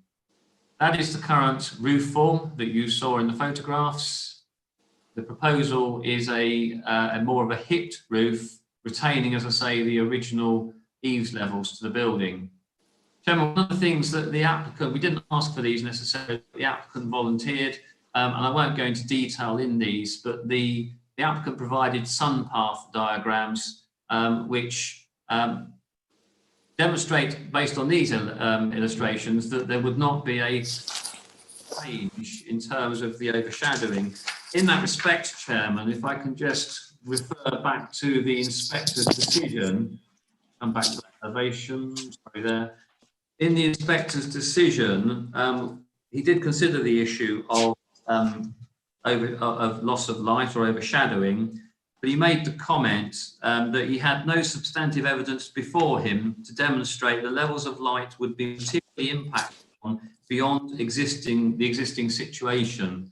So clearly the applicant has done their own piece of work to produce those sun path diagrams, which would appear to support that assertion made by the inspector. If I come back to, Chairman. So Chairman, I'll come on to those in a moment. Those are for the speaker who will refer to those. Chairman, this has been looked at very carefully. It's been considered against the comments of the inspector. Yes, it results in a larger roof. It does reflect the comments of the inspector by adopting a design which is more in keeping with the neighbouring properties. So it is a hipped roof as opposed to the gable-ended roof and the creation of those shoulders that you saw on the previous scheme. We've carefully considered the impact on the neighbouring property, Chairman, and on balance, we have resolved that the application would be before you with a recommendation to grant planning permission. Thank you, Chairman. Thank you, Mr. Pegram. We have two speakers on this application as well. The first is Mr. John Darby, who I think is a neighbour. And is Mr. Darby with us? Yes, I can see your name on the screen. Can you hear us, Mr. Darby? Is Mr. Darby there? Oh yes, you've just appeared, right? Yes. I don't know whether I'm not sure if you were with us earlier, but you have up to 5 minutes to talk to the committee. Yes, indeed. I'm aware that you have asked for some illustrations to be shown. When you're ready for those to appear on the screen, if you could just ask for them to appear, and Mr. Pegram will click the button to get them on the screen. Indeed. So as soon as you're ready, you can start. Thank you. Good evening. I live at number 34, neighbour of the applicant, and I'm one of 5 objectors to the scheme. The previous application last year was refused by both Rushcliffe and an independent inspector on appeal. Your officer's report accepts that the latest proposal has an impact on the amenity of number 34, but considers this is acceptable because it is reduced from the previous application.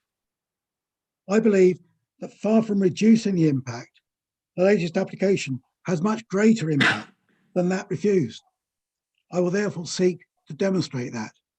May I have figure 1, please? The elevation on the left was refused by Rushcliffe and the appeal inspector. The Rushcliffe report included phrases such as the scale and proportion of the extension would not relate well, over-intensive form of development, and would cause harm to the character of the area. The appeal inspector said the massing, scale and proportions of the development would be a harmful effect on the area. The current proposal is much higher and will tower above both adjacent properties with little separation. It's therefore more damaging in terms of scale, over-intensive development and massing. May I have figure 2, please? On the left is a photograph taken through our lounge patio door. Note that the 1.5 metre ground level difference already makes number 36 slightly intimidating. The photograph shows our most important outdoor space and is taken directly towards the centre of the proposed 10-foot wide dormer. The photograph on the right shows early afternoon sunlight coming from exactly the same direction as the dormer. We have no choice. This is when the patio and lounge receive their sun. We now receive 8 months of uninterrupted sunlight in the lounge. The proposal will cause 8 months of total shade. The patio is even more affected. Figure 3, please. I'm comparing here the existing elevation with that refused in 2019, which had no dormer, and also the current application.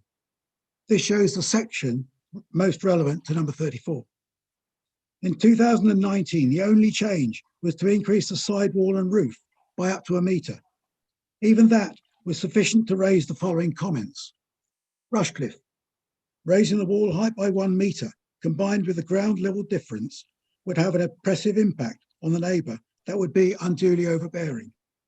Also, the overbearing impact would be seriously harmful to the amenity of the neighbour, and the increased overshadowing impact from the proposal would be seriously harmful to the amenity of number 34. The appeal inspector agreed entirely. He said the increased bulk, height and mass of the dwelling resulting from the development would have an imposing and dominating presence when experienced from number 34, ground floor, French doors and patio area. Those comments are quite emphatic, but the proposal before you now is even worse. The dormer now raises the most important 10-foot length of the wall by 2.6 metres instead of just 0.9 metres. The ridge is raised by 2.91 metres. instead of 1 metre. The application has much greater oppressive and overbearing impact than the one refused. In addition, I have also provided substantive and accurate evidence of increased overshadowing. May I have figure 4, please? This cross-section through both properties is dimensioned and to scale. Number 34 is 2 stories at the back, but is still dwarfed by the proposal. The overbearing and overshadowing consequences must surely be clear from this sketch alone. The last figure 5, please. 30 seconds. The most damaging feature of this application is the side dormers, and these are just not necessary. The loft conversion of number 34 had the usual forward-facing dormers and unchanged roof profile.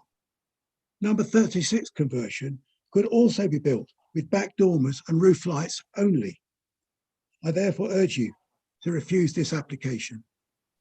Thank you. Thank you, Mr. Darby. That was bang on 5 minutes. So well done for that. And our other speaker on this is the ward member, Councillor Jones. I know you're here somewhere because I can see your name. There you are. Thank you, Chair. So up to 5 minutes to talk to us, please, when you're ready. Yeah, I'm saddened that this application has reached here. This bungalow dwelling has been extended before to the back and to the front, with first floor accommodation added in those changes. As a result, the length and bulk of this property was considerably increased. Its length and bulk is much greater than neighbouring properties. To the front, a large double garage has been built. To the rear, and this hasn't been mentioned, a large garden room has been built recently under permitted development regulations. Despite substantial front gardens, there is not much of a gap between the adjoining properties, around 1.5 metres at the most, as you will have seen from some of the photographs.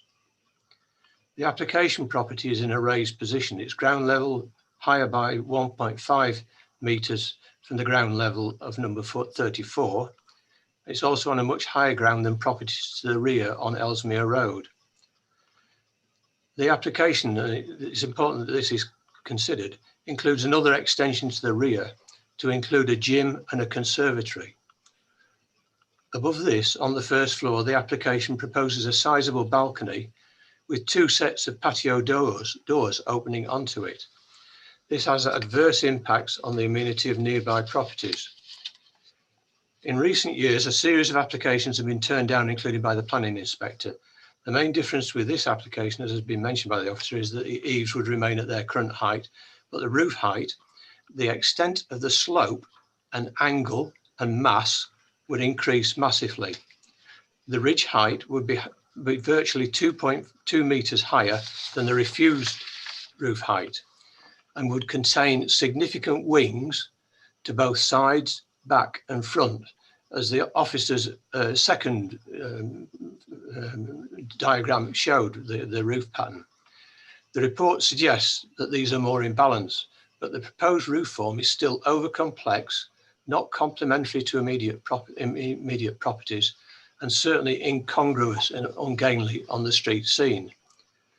A number of Velux windows are proposed, and on each side facing the neighbours, a dormer is proposed, with just one side being obscure grey glazed.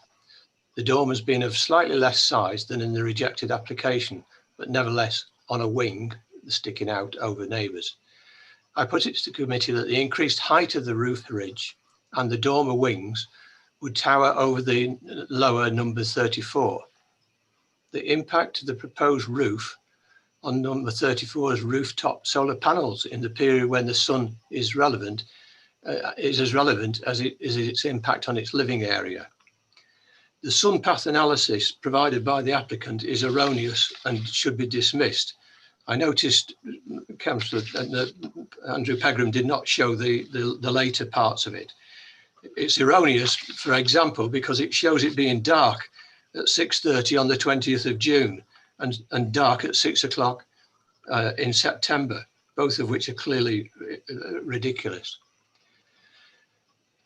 So I put to you that there's insufficient reason to change the previous view that this would be unduly overbearing and overshadowing on 34 Boundary Road and seriously harmful to its amenity.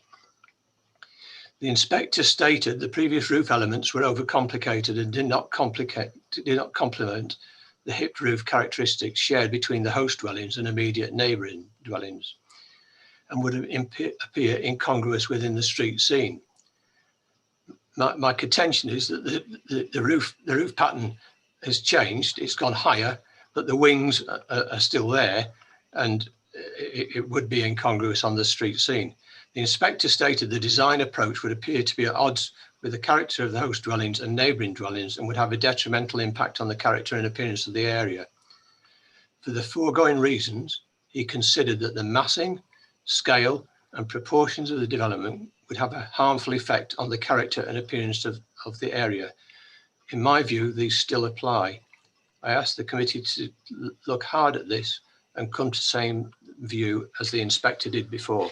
Thank you, Chair. Thank you, Councillor Jones. Well within 5 minutes again, so thank you for that. So we've heard from our speakers on this item, Mr. Darby, who lives in number 34 and is objecting to the application, as is Councillor Jones, for reasons of impact on amenity primarily over intense form of development. Also, both gentlemen reminded us of previous applications, some of which have been passed and others which have been refused, both by the council and on appeal, and referred to, yes, other extensions have taken place in the past. They're both very worried that the higher roof ridge height would create a considerable impact on the neighbouring property, especially number 34. They agree with inspectors' previous comments about over complex roof forms, and overall feel that it is also, or the proposal is out of keeping with the area. Councillor Jones also pointed out the relatively narrow gaps between the properties. So both gentlemen were speaking against. Mr. Pegram, do you want to pick up on any of those items before we go to discussion, please? Just to clarify one or 2 points and ensure that members are fully aware of the extent of the proposal, Chairman. Again, if I just present my screen for you, bear with me. Councillor Jones made reference to an extension to the rear. Just to confirm, Chairman, that is this element here. So the building currently is sort of L-shaped in this position. The proposal does include the infill of that corner. So just want to make members aware of that element that was referred to by Councillor Jones. It does also include at first floor level a balcony in this position. That balcony is effectively, if I go back to rear elevation, that balcony is effectively contained within the dormer. So my reading, Chairman, is that the cheeks of the dormer extend the full depth of the balcony, so they prevent direct sidewards looking from the balcony. Sorry, I can see that in the screen. The issue about to the rear, if I skim quickly through these photographs, I see which one it was now. You will have seen that there's quite a significant distance from the property to the properties at the rear. So although, yes, there would be a view in that direction. Sorry, I've got the wrong one up, Chairman, do apologise. Although there would be a view in that direction, your officer's view is that the distance is such that not give rise to unacceptable overlooking. Chairman, I didn't dwell on the sun path diagrams because clearly those are in the public domain. They're on the website. They're available to councillors before the meeting. So I didn't dwell on them. It wasn't in an attempt to hide anything, but it was just to demonstrate that in this instance, they had gone to that trouble of producing those. I am not qualified to vouch for the accuracy of those sun path diagrams. I understand they're done with a computer package and can only rely on the accuracy of that package. In terms of the position of the dormers, Chairman, the one facing number 34 is in that sort of position. So it's adjacent the existing built form. And again, the one on the other side, you can see, again, is in that position, adjacent the built form of the neighbouring property at 38.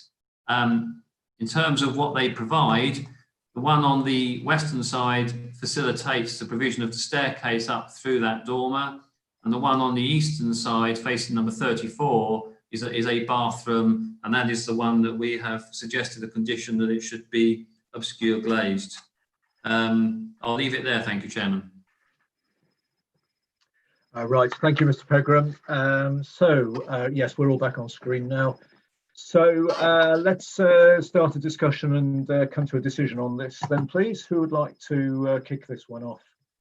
And if anyone wishes to indicate to speak, either to, set the ball rolling. Obviously, we've heard from the neighbour and the ward member. And Councillor Mason, please. Did you just indicate? Yes, put your microphone on. Right. Yep, done it. Yes, I find this quite a complicated application for me, and to quite understand. And just looking at it head on, I can see that, yes, to me, it does look bigger, it does look wider. But could I just see the actual side views of the application, please? The photographs? The plans. The plans of the side view on. Yeah, they're there. Oh, sorry. Oops.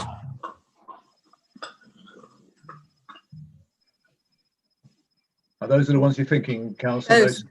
Those were the ones that I was trying to look at. At what height from there would it be different from the one that was turned down? So I can just have a look at the difference between the two elevations of the proposed now and the ones that was turned down. Is it possible to do that?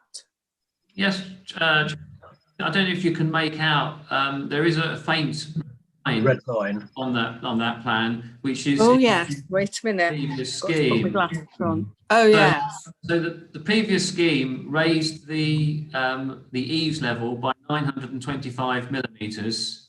That was the element that, in my view, caused the inspector some concern about creating shoulders which were not in keeping with the neighbouring properties. That's the height of the refused scheme. The proposed scheme is, yes, arguably higher. Clearly, in the previous scheme, this would have created more of a vertical emphasis adjacent the boundary with number 34.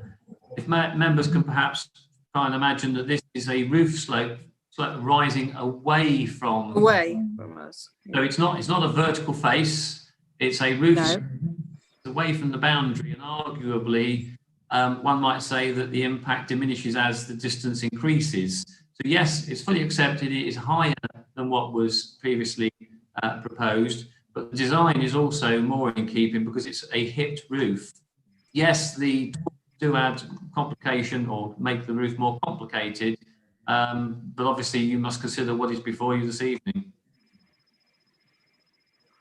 Yes, it must. To me, it seems quite a complicated roofing way of doing it. I know that my house has that, and it causes a lot of issues with leaking and lead piping wherever there's a join. So good luck on that for them. But yes, I can see from that point of view. Can I have a look at that head-on one then, please, now that I've got that? Okay. Sorry, wrong way. Right. Yep. Well, sorry, I do apologise. I've lost it at the moment. It's all right. That one. So the top one is the front, one is the rear. Yeah.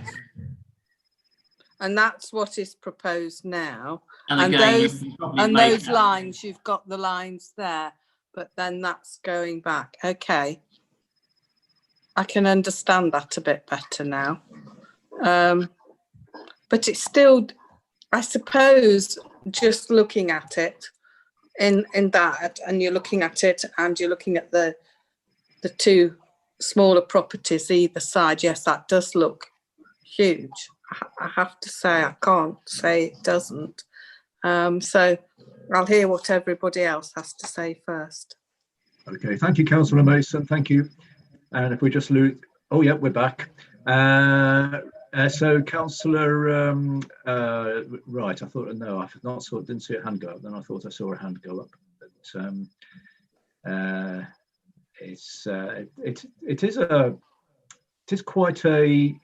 it is an interesting application. This certainly is. But Councillor Thomas, did you indicate?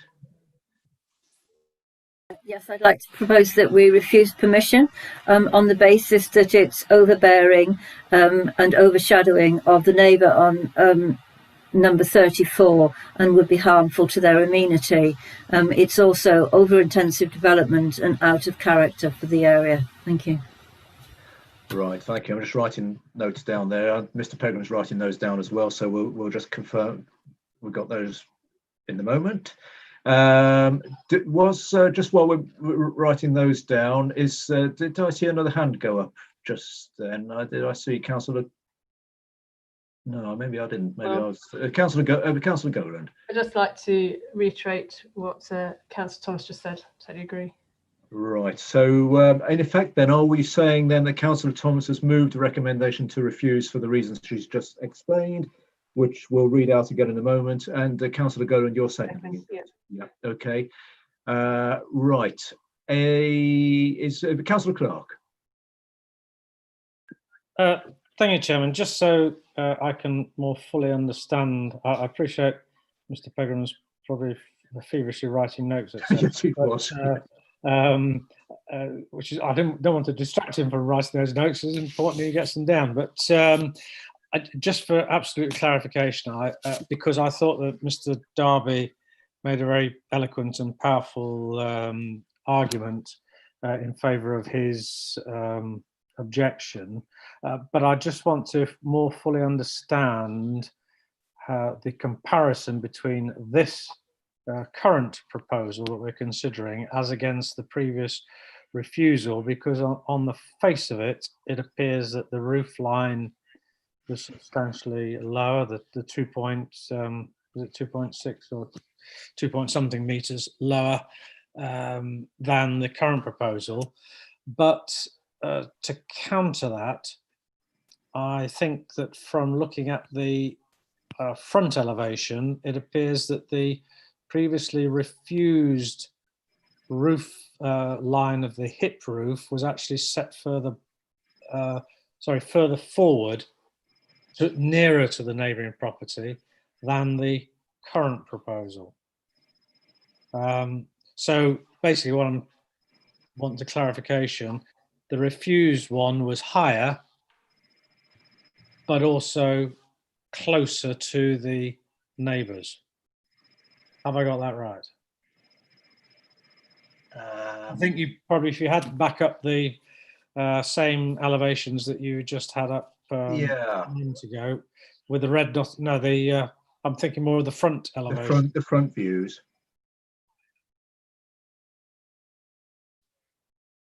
Yep. Yep. Yeah. Okay. So Chairman, just to try and provide some clarity, then eaves level of the existing property would on the previous scheme would have been raised by 925 millimetres. The actual height of that proposal ran through there. So yes, well, this one, the eaves level is maintained, but the overall height is higher. Just to clarify on this point as well, because although these dormers might appear prominent in that elevation, as I made the point, they are set away back from the respective front and rear elevations. So again, you know, that's you're looking at that, and that dormer is back there. This one again shows you the increase in eaves height on the previous scheme, as opposed to retaining the eaves height on this scheme. But yes, it is higher by the construction of this hipped roof. Is there anything else you wanted me to show while I'm on the presentation, Councillor Clark? No, I think that clarifies it. Thanks very much. Thank you. Thank you, Councillor Clark. Thank you, Mr. Pegram. Right. Okay. Does anyone else wish to come in on this, or shall we make a decision? I think so. We've got a revised recommendation, moved and seconded, moved by Councillor Thomas, seconded by Councillor Golan, to refuse permission on grounds of overbearing overbearing impact on amenity of number 34 in particular, over intensive, and the other points. Were there any? Just remind us, Mr. Pegram, please. Chairman, yes, I've got the motion that Councillor Thomas made was refusal on basis of overbearing, overshadowing, harmful to the amenities of the neighbour, over-intensive and out of keeping. I guess I just want to explore a couple of those because, as I said, it's not for me to, I'm not the expert on the issue, to assess the sun path diagrams. We have to take them as read. The inspector did comment on that in his decision, but decided that he had nothing before him to suggest that there would be a significant impact on overshadowing. In terms of over-intensive, Chairman, I guess normally I think of over-intensive when someone's trying to cram 10 properties on a site that can only take 5. So if I can have some clarity on what the over-intensive element is. Right. Over-intensive, Councillor Thomas. What are you thinking there? Are you thinking of the? Well, what are you thinking? I think it's over-intensive in terms of the character and style of the building, particularly across the width of the plot, perhaps not necessarily across the length of the plot, but across the width of the plot, and the height. Yeah. Is that helpful, Mr. Pegram? Well, Chairman, if I could just express my view, I think what Councillor Thomas is describing is an overbearing or over-dominant impact rather than intensive. Would you agree with that, Councillor Thomas? I think there are two. I'm just looking at the reasons for refusal previously, and there were 2 reasons for refusal. And I think probably I would put them the other way round on this, in that it's perhaps the overbearing and overshadowing on the neighbouring property. That's the first one. But the elements of the, what was the first reason for refusal last? Mass. Oh, mass. I think She froze mid-sentence. Oh no. You know, for one awful moment, then I thought it was me who'd broken again. And you said mass, Councillor Thomas. We just lost you for a moment, then, Councillor Thomas. Oh right, okay. So it's the. I mean, I could read out the reason for refusal for the previous one, but I think apart from the shoulder elements, as it were, and there are even higher side elements on this one, I think it all still carries forward. But I think the overriding reason is the overbearing and overshadowing on number 34. Okay, got that, Councillor, Mr. Pegram? Yeah, Chairman, I just again I try to push on this because if we are looking at a refusal and a potential appeal, I need to be clear. Again, in my view, the correct terminology is overbearing and over-dominant and over-intensive, and I just wanted to ensure that I am, if we are looking at the refusal, that I am reflecting accurately the views of the committee. Right, Councillor Purdue-Horan. Yes, Mr. Chairman, I would agree with the use of the word over-dominant, and I'd be happy if that was included as one of the reasons to refuse. Okay, thank you. And anybody else? And you're happy with that, Councillor Thomas, as the mover of the recommendation? Yes, I'm happy. Yes. I'm happy about including over-dominant, but I do think it's an over-intensive form of development across the width of the plot. But you know, if Mr. Pegram doesn't agree with that, then we can remove that word. Well, it's not so much a case of not agreeing. He needs to write it in a form that is, if need be, is clear and defendable should an appeal come along. I see a nodding of head. And Councillor Clark. Well, thank you, Chairman. I'm just trying to help Councillor Thomas a bit. I think maybe interpretation of words can be a bit subjective sometimes, and I think in the sort of the traditional use of planning terms, that overbearing and overdominant would describe what Councillor Thomas is trying to achieve more than the over-intensive aspect, which is usually about density of buildings or a proposal, rather than what the actual building itself might or might not achieve. Thank you. That is helpful. Councillor Goland.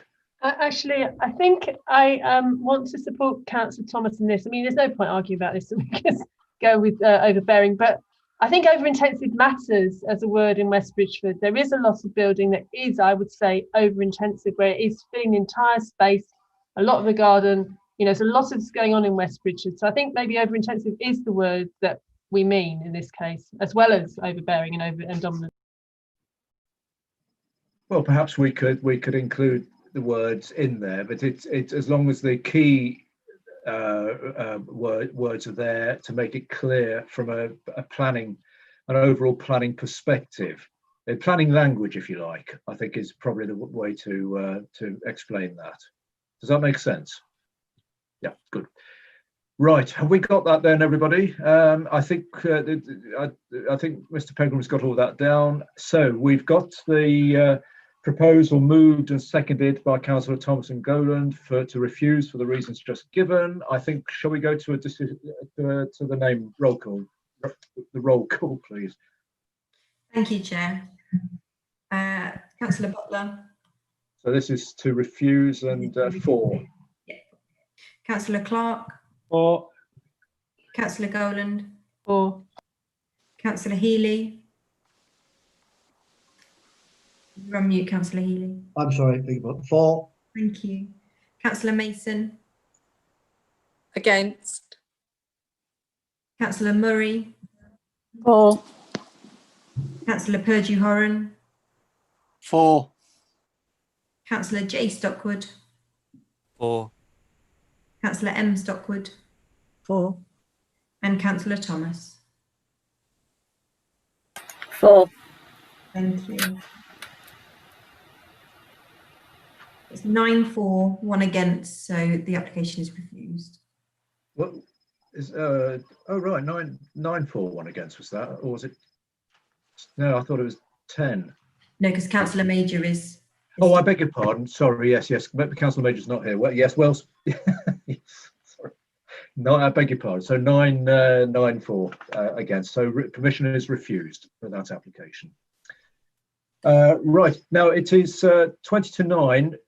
We've been sitting here for a couple of hours. Do we think we need to have a little comfort break? Would anyone like that? Yes. So shall we, what is this? It's 8:38. Shall we try and be brief and come back at 8:45? Is that all right? So see you in a few moments.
Are we back on?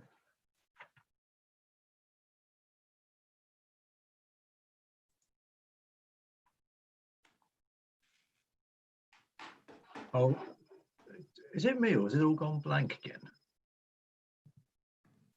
I can see you, Chair. I can see you. Oh, it's all. Did anyone else all disappear then for a moment? It all went off, or was it me again? It was you. Oh I think heavens! when everybody turns their camera off, the screen goes blank. Has like a white background with text on. That's it. That's what I got. Yeah. So once everybody comes back, you'll be able to start seeing everyone. Right. It's. I was worried I hadn't put enough coins in the meter, or something like that. Yes, I mean, this Zoom is great, but if you have a little technical blip and you can't really understand why, you're just sitting here and it goes off. It's a bit unnerving, isn't it? But well, there we are. So, is everyone back? There's a minute to go yet. So,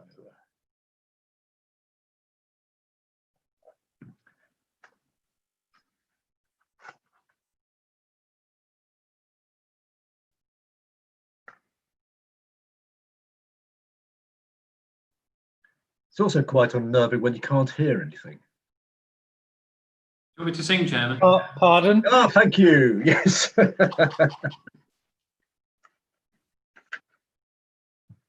Mind you, I'm quite used to talking to myself. So there we are. So we're just waiting for Councillor Major.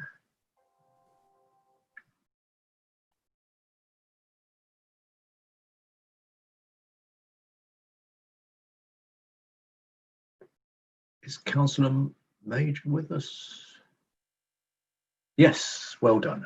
Okay, I think we're all back, aren't we? So, yep, it's 8:45. So we'll continue with the meeting. I think it's important to have a little break because staring at a screen is not exactly easy on the eyes, is it?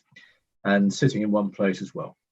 So two more applications to go this evening, and the next one is Brook Close, 22 Main Street, Kenolton, demolition of existing single-storey and double garage, and the construction of a two-storey front extension, including additional dormer windows, rear single-storey roof alteration from hip to gable end, and landscaping alterations, and re-roofing of existing structure to introduce additional insulation, change of colour of existing windows. Quite a lot of detail there. So, Mr. Pegram again, please. This is the Kenolton application. Thank you, Chairman. I'm presenting my screen, so hopefully that's come through to you. Yep. Okay, so yes, 22 Main Street, Kenolton, property on the north side of Main Street. You'll see that the properties along here are generally set back from the road, but there is no what I would refer to as regimented building line. The existing property, which is coloured in black for identity purposes, is shown there. You'll see from the photographs that there is a single-storey games room on the rear and a single-storey garage projecting forward of the dwelling. So this is looking at the property from the main road. You can see the garage element there projecting forward with an existing gable feature, and effectively the extension that is currently proposed comes off of that gable feature. That's looking across, picking up the neighbouring property to the left of the site, and then looking across the front garden, the existing garage. You'll see that this is actually linked into the building by a roofed-in area behind the garage. Again, standing on the driveway, looking back at the building. And then standing in the front garden of the neighbouring property to the east, looking at the side of the application property. And you can see, as I say, that garage linked in with the main house. That's then turning around more westerly looking towards the garage and the existing building. And then looking in a more northwesterly direction, so showing the relationship between the two buildings here. That's the neighbouring property to the east. And again, looking across the front of that property, showing the neighbouring property in the background there. Next picture just gives you sort of relationship of the existing building, sorry, to the boundary. And then moving to the rear, again, looking across the relationship with the neighbouring property. This is the application property here to the right. And then turning around a bit more to the right, and you can now pick up the existing single-storey games room with a hipped roof on it. You'll see from the plans in the moment, the proposal is, it's got a cropped corner as well. The proposal is to square off this corner and re-roof that with a gable end in this position. No significant change in terms of the height of that roof is proposed though. Standing back again, just getting a different view of that rear elevation. And then in terms of the existing plans, Chairman, again, you can see the existing games room extension on the rear, which is subject to the alterations to the roof, and the existing garage to the front with a link to the main dwelling. There are some minor alterations to the porch, but nothing that has any significant impact really. That's the existing elevations that you saw in the photographs. Again, the other reverse angle of that, the rear and the other side, the easterly elevation. And then this is the floor plan, Chairman, for the current proposal. So, as I said, squaring off that back corner of the games room, demolish the garage and build a two-story extension effectively on the front of the building here with accommodation above. So providing, that's an existing dormer in that position, and then two additional dormers there with some roof lights across the back. So you've got a bedroom at the front, a bathroom, a dressing room, and then an office in that position there. That's the site layout plan. So retaining the existing access, one of the proposals did include a new access, but the garage doors were moved back round to the side. This is the proposal which is before you this evening. And then the existing roof plan of the building and the proposed roof plan. So again, you can see the extension at the front and the roof at the rear changing from a hip to a gable. Those are the proposed elevations. So again, starting at the rear, that roof rises very slightly, but goes from a hip to a gable. The main element really is at the front. The corner porch is removed, and you get a garage with accommodation above. That's the east elevation, showing the extension at the front and the garden room to the rear. And the top is the rear elevation, showing that gable end to the roof. Quite helpfully, Chairman, the agents produced these plans. So the dark red areas are effectively the increase over and above the height of the existing building. So you can see at the back, very slight increase in the height, probably a ridge tile difference. Gable end instead of a hipped roof.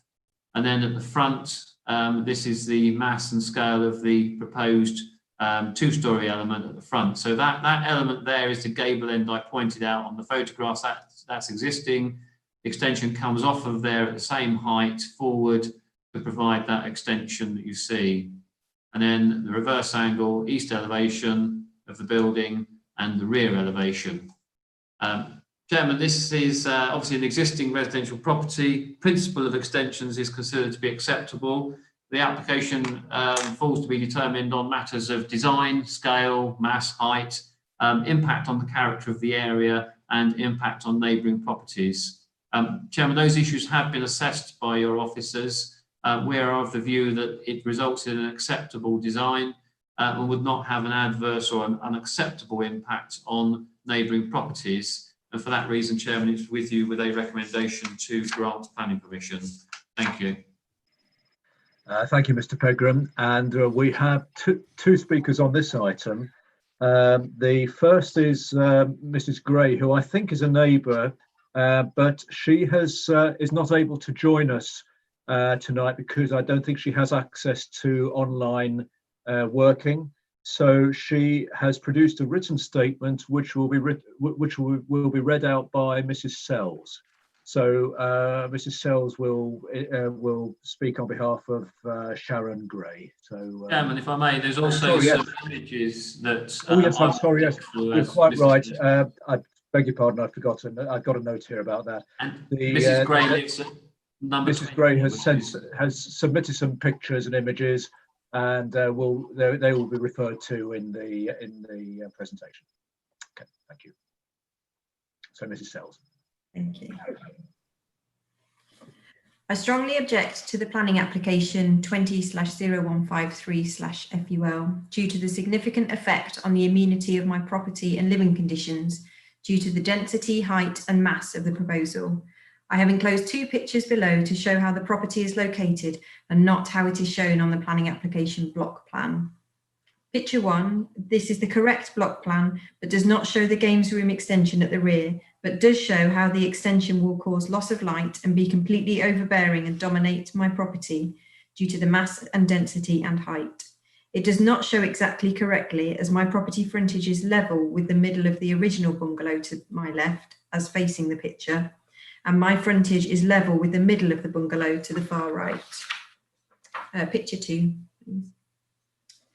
Picture 2 has obviously been drawn up by the planning applicant and bears no resemblance as to how the site is laid out.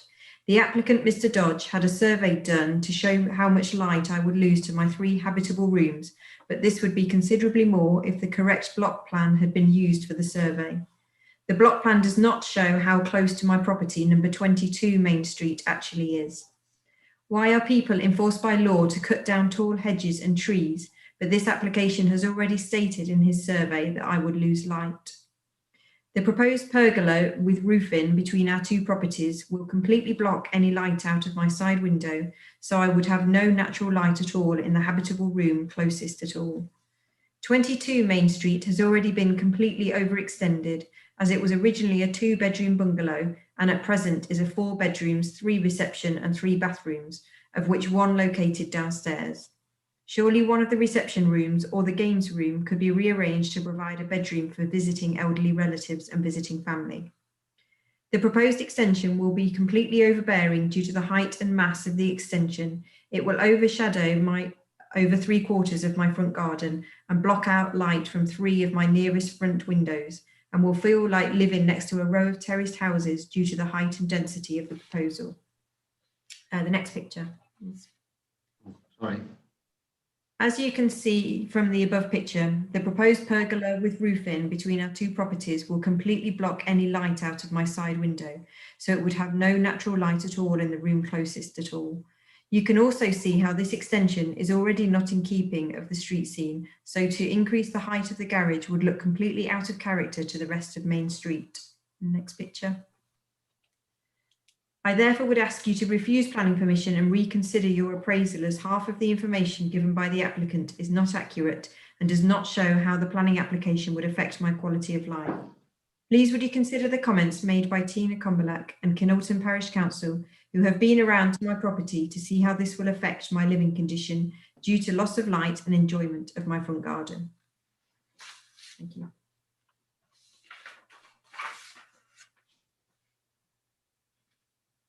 Right, thank you, Mrs. Sells. So we've got that. So that was the comment from on behalf of the neighbour. And we now have the ward member, Councillor Cumberlack, please. Thank you, Mr. Chairman. I'm opposed to this application owing to the impact upon the neighbouring property of the 2-storey extension.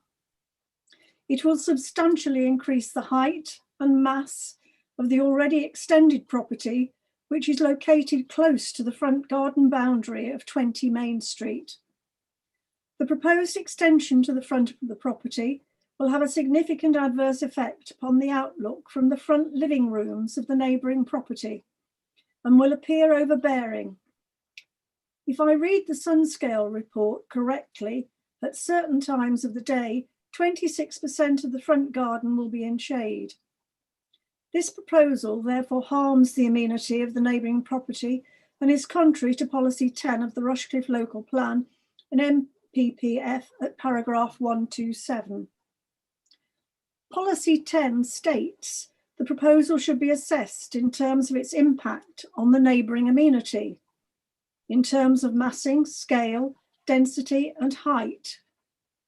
Extension should not lead to an over-intensive form of development by being overbearing in relation to neighbouring properties. This is a subjective statement, and I therefore appeal to the members to exercise their own judgment as to the overbearing nature of the proposal and not be led. It is interesting to note that the original extensions in 1996 were considered by this council to be bulky. In today's parlance, impacting the neighbour in terms of massing, scale, density and height. In other words, contrary to today's policy 10, and steps were then taken to mitigate the impact. If that relatively small extension to the front of the was considered bulky, this then has to represent even greater bulk and negative impact upon the neighbouring property. In 2003, this garage extension was increased further, again impacting the neighbouring property. Surely this neighbour's amenities should be respected. I would also urge members to look at the impact on the street scene of the front extension, which, whilst there is no building line, does extend forward of existing properties and will in fact impact that street scene. I leave it with you, members. Thank you, Mr. Chairman.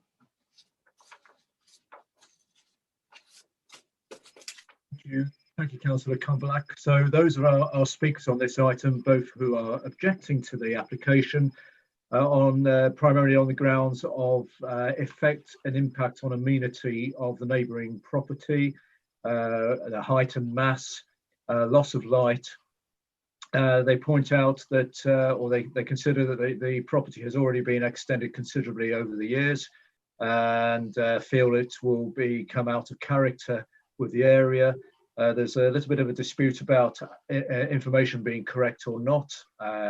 So we saw some alternative plans and pictures.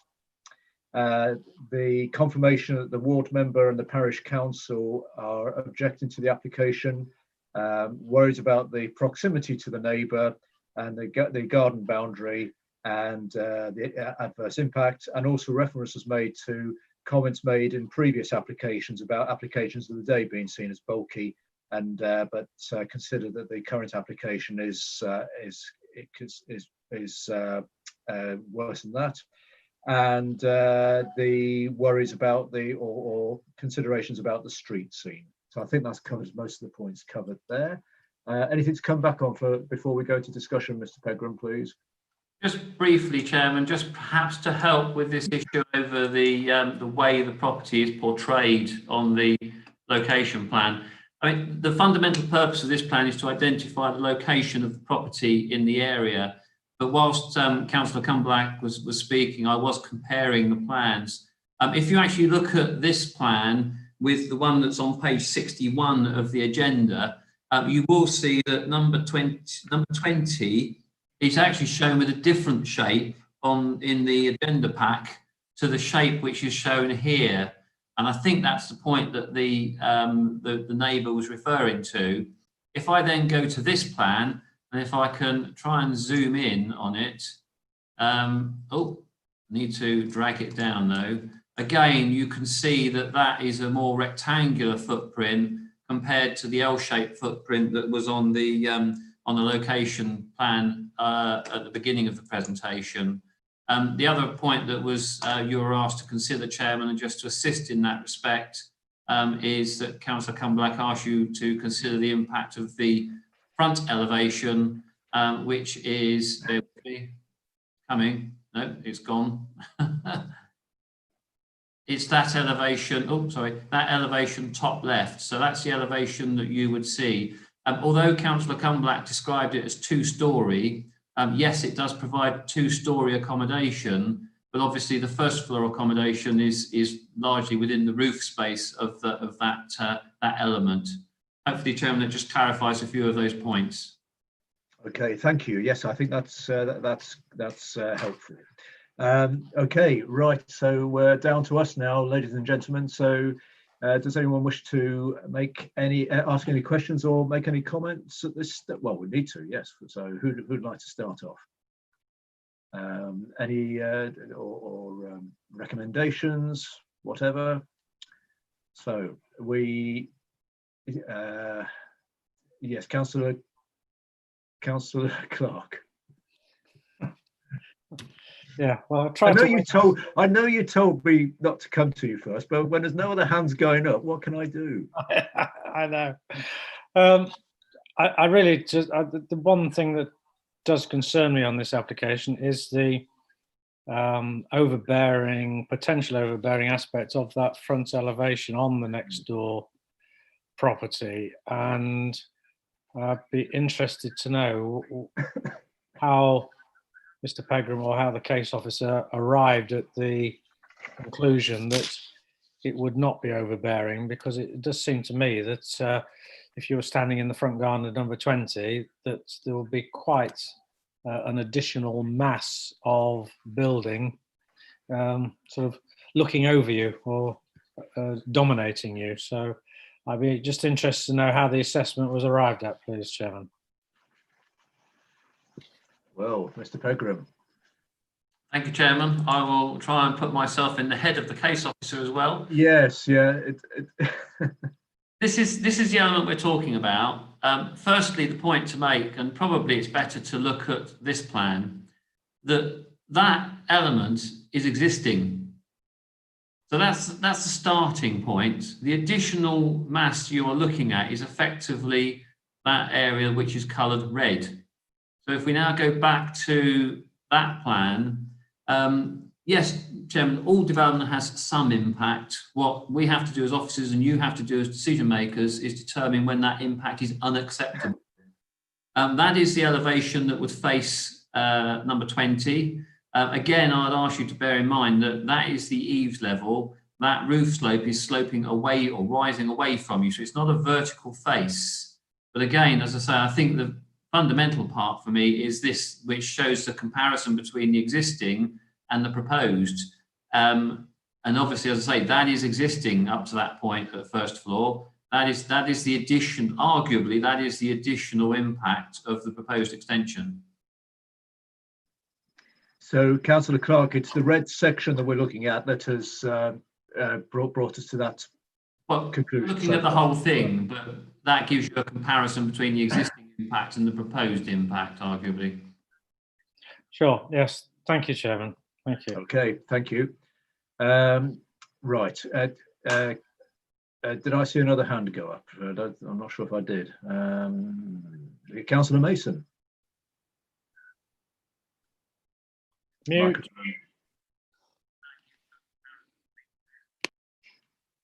That's good. That's going to be the expression of the year, isn't it? So you're on mute. I know. Yes, I know. I'm so sorry. No, it's not just you. Everyone does it. Yeah, how kind. They do. I was looking at where the red bits were, and I do understand that mostly, you know, it's already there. But that red bit is facing, will take away some of the light. Is that correct? Because it faces, wait a minute. No, it faces north, doesn't it? Yeah, okay. Okay. Well, it's a bit like the last one. I'm struggling with this one, and I still don't see that it's hugely overbearing. I can see that it can be very annoying when people add on and then add on. I'm thinking of my own house, which has also been added on and added on. But if it does not initially to the detriment of the neighbour, they obviously think it will. And as far as I could see, it was at the back of their house that it didn't, that it was also affected. Is that right? Or am I thinking wrong? Have I got it upside down? No, I think it should. Shall we bring the plan up again, Mr. Pegram? And Councillor Gowland, I've seen your hand. Thank you. So, Chairman, just to be clear, I take it we're talking about number 20, which is the property here. So Yes.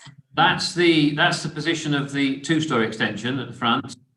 So arguably, if there's any impact of that, it will be on the front garden, and possibly outlook from the front of the building.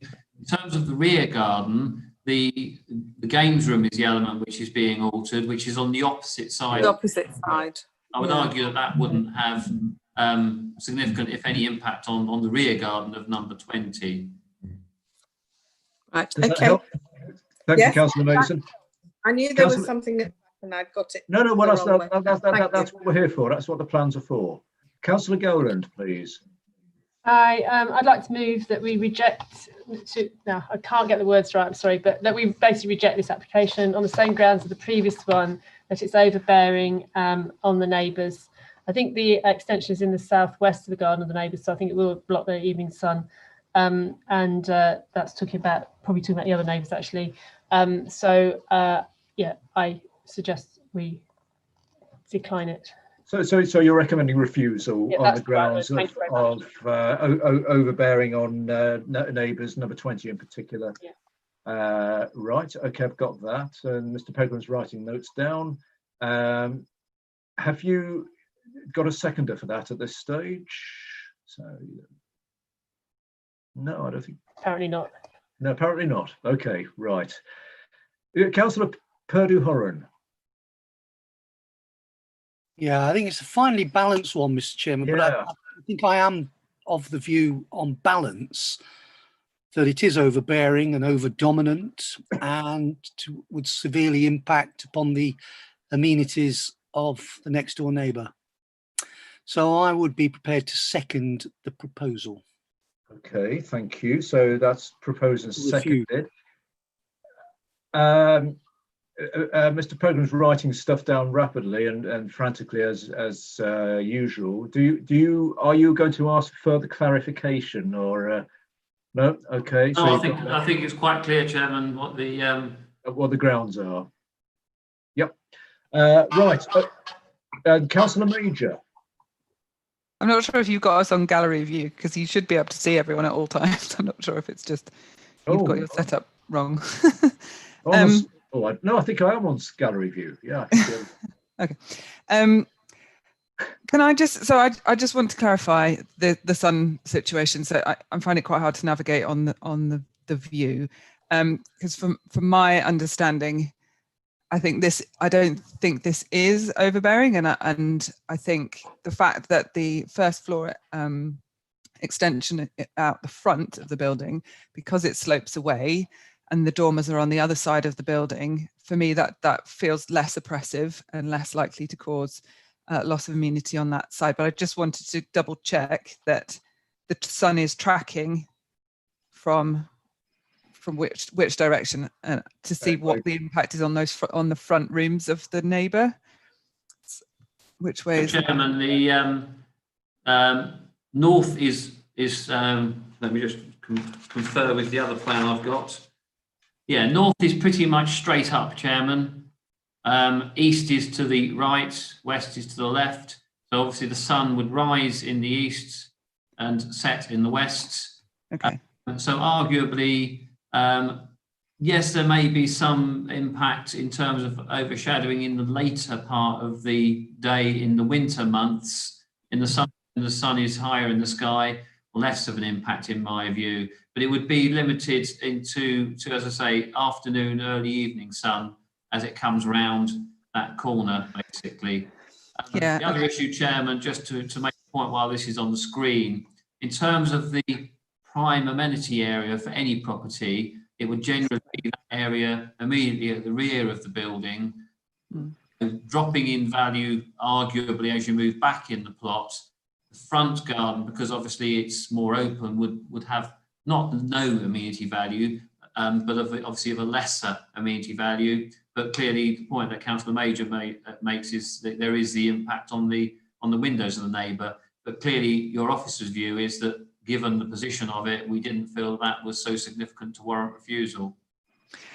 Yeah, and my interpretation of I would agree with the officers in that sense. I think, given that the pitch is sloping away from that property. The dormers are on the other side of the building, and I think there is already a substantial building there, and I think this would, in my view, cause a significant loss above and beyond what is already in place. I don't know if, so I would suggest we move the approval forward, but I don't know if that's what we do now.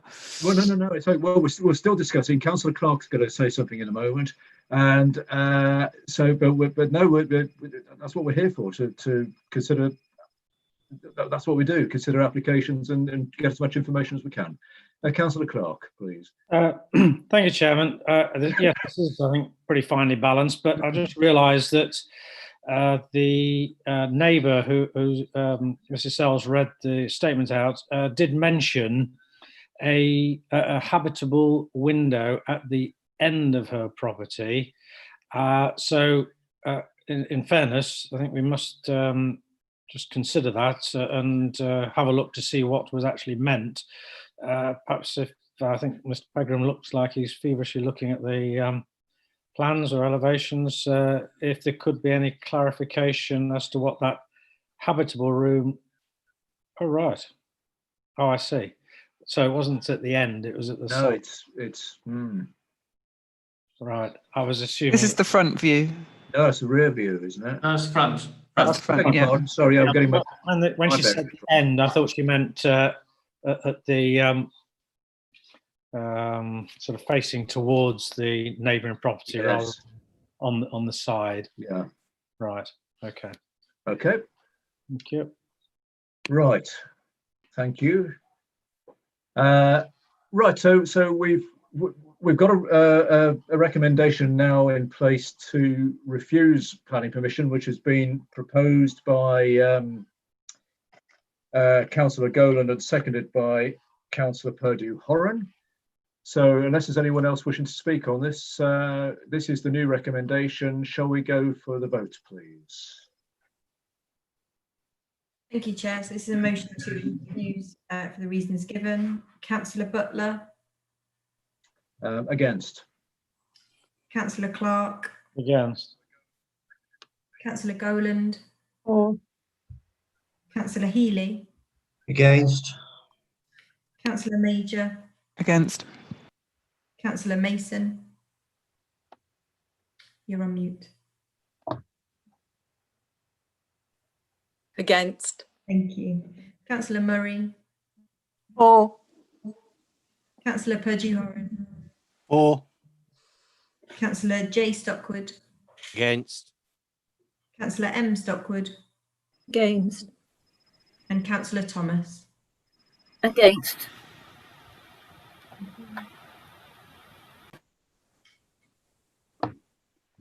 That's 3 for, 8 against, so the motion falls. So, right, motion falls in that respect then. So, Councillor Mason, are you speaking? You want to say something? Yes, I would like to. Has anybody proposed? No. The recommendation? Councillor Major did, I think. Did you not? Oh, sorry, Councillor. I beg your pardon, Councillor Major. Yes. Yeah, well, if I attempted to. So, Councillor Major, do you want to confirm your proposal? To Yep. grant? So, I would like to move the motion to grant permission for this as per the as per the report. Yep. And Councillor Mason, are you seconding it? I'll second it then. Righty ho. So we need to go. Unless anyone else is speaking, I don't think anyone else needs to say anything on this. So let's go to the vote on this, please. This is the motion to approve as per the recommendation. Councillor Butler. For. Councillor Clark. For. Councillor Goland. Excuse me, against. Councillor Healy. Sorry, for. Thank you. Councillor Major. For. Councillor Mason. For. Councillor Murray. Against. Councillor Purdue-Horan. Against. Councillor J. Stockwood. For. Councillor M. Stockwood. For. And Councillor Thomas. For. Thank you. So that's 8 for, 3 against, so the motion carries. Righty-ho. So thank you. That's clear. Permission is granted. But thank you for the discussion and debate on that. Some of these applications really are finely balanced, and that was a very good example of one, and that's why they come to committee, or one of the reasons they come to committee. So we'll go on to the final application for tonight, and this is Walnut Tree Farm, Cotgrave Road, Althorpe, and it's the erection of a single-storey rear extension, please. Mr. Pegram. Thank you, Chairman. I'll just bring my screen up.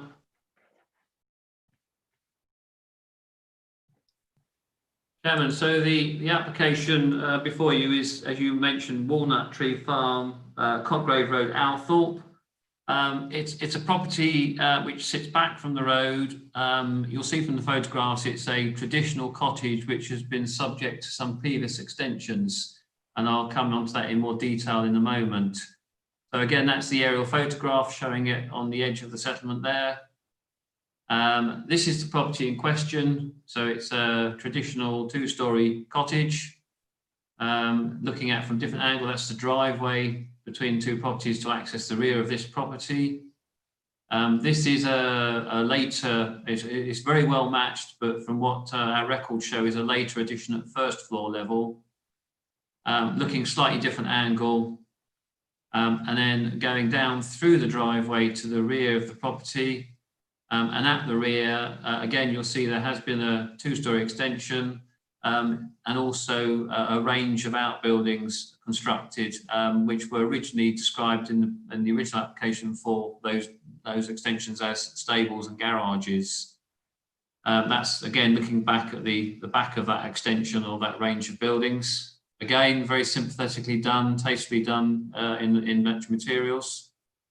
That's looking back at the house, the main house. And then looking across the car park or the parking area to the neighbouring property. So again, Chairman, this is the property as you saw it in the elevations. This is the proposal. It is for a relatively modest extension on the rear of the building. And looking like that with a lantern on the roof, a garden room area. Chairman, your officers would accept that this building is tucked away at the rear of the property. It doesn't have significant, if any, impact on the public realm. So you may question why it's before you with a recommendation for refusal.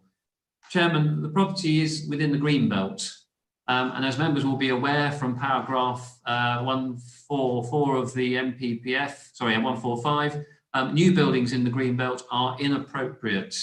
The MPPF does provide some exceptions to development which is not inappropriate. In the case of an addition to a dwelling, that would be an addition which does not result in a disproportionate increase over and above the original, in inverted commas, dwelling.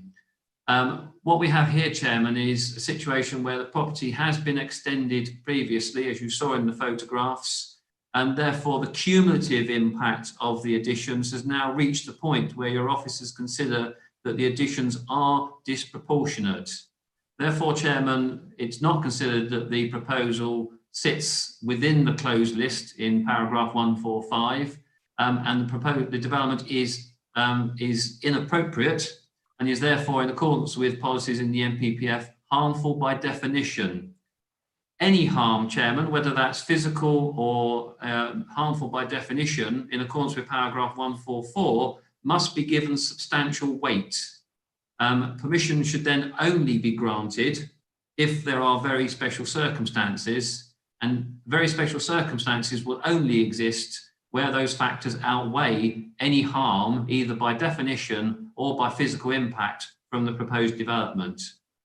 Chairman, in this instance, the issues put forward by the applicant as very special circumstances are the need to accommodate an elderly relative with dementia within the building. And I'll show you in a moment plans which demonstrate the challenges that presents through the changes in level through this building. So effectively, the intention is to create a level area in this area here for that elderly relative, to provide a bedroom, a sitting area, and a wet room for use by that individual.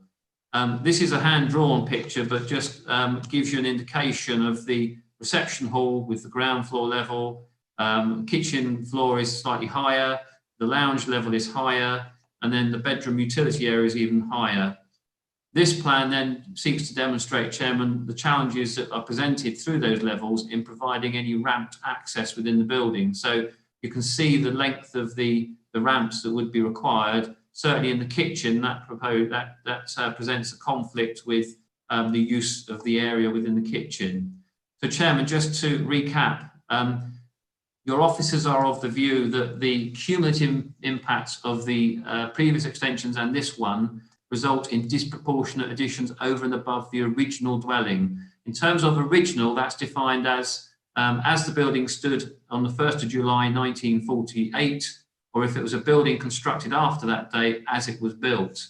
And clearly this building has had quite substantial extensions. Members need to give substantial weight to the harm to the greenbelt. Equally, Chairman, they will need to attach weight to the very special circumstances that have been put forward by the applicant and to apply the balancing exercise to determine if those very special circumstances outweigh the harm. The view of your officers is that they are personal circumstances which in this instance do not outweigh the harm, albeit that harm is a policy by definition harm, not necessarily physical harm. Thank you, Chairman. Thank you, Mr. Pegram. So we have two speakers on this item as well. And the first is Maggie Kenny, who is the applicant. So is Maggie with us? Yes. Mr. Chairman, if you've been with us all evening, thank you for your I have. patience. It's okay. And so I'm sure you've seen how everything goes and what we have to do. Yeah. So you have up to 5 minutes to talk to us. And if you're still speaking at when 5 minutes is up, we have to politely ask you to stop. So as soon as you're ready, if you address us. Thank you. Thank you. Okay. I really appreciate the opportunity to speak to this committee this evening. Given the Planning Department's acknowledgement that the impact on the greenbelt of this application is negligible, this is about what constitutes very special circumstances in line with MPPF 2019. This exists as a clause to prevent 100% blanket approach of Chapter 13, protecting greenbelt land, acknowledging there will always be an exception that constitutes very special circumstances. In this case, the very special circumstances are my 92-year-old mother with dementia and mobility issues who is increasingly unable to live by herself. The committee report is dismissive of our very special circumstances.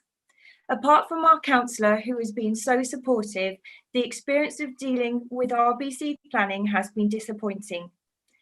We were advised by our architect not to pursue a pre-planning application for varying reasons, including the fact that in the previous year, a neighbouring property had been successful in their application for a new 3-bed house in an open green field. The Planning Department, I believe, has not followed guidance on positively engaging with citizens who make a planning application. To date, this process has felt very one-sided, with any communication having to be instigated from our side, with no option for discussion and some very big assumptions being made without understanding the property or our personal circumstances. In summary, the planning officer, whilst acknowledging the negligible impact on the greenbelt, considers there to be disproportionate development in a greenbelt area with no justifiable very special circumstances. As previously stated, our very special circumstances relate to the need to provide care in the home for my elderly mother. We wish to accommodate my mother safely on the ground floor of the property, where there is an existing wet room and a bedroom which we have created by combining the old boiler room, larder and office. This is the only part of the ground floor which is on the same level, which could extend to the proposed garden room for her to access family dining and a sitting area. Furthermore, the planning officer has stated that there appears to be scope to accommodate my mother's additional accommodation in the existing building, albeit, and I quote, some minor alterations to steps and levelling. As you can appreciate, these are very big assumptions to make without having been inside the property or requesting any further information. As outlined in the additional information provided, the minor alterations referred to by the planning officer are totally impractical, given the varying floor levels, resulting in steps to other existing ground floor rooms, which are approximately 5 to 6 inches in height or drop. That the low ceiling heights mean that raising floor levels is impractical, potentially reducing room height to 5'6". As we cannot alter the floors, we would have to put in extensive ramps and railings, which would be dangerous and obstructive to the remainder of the family.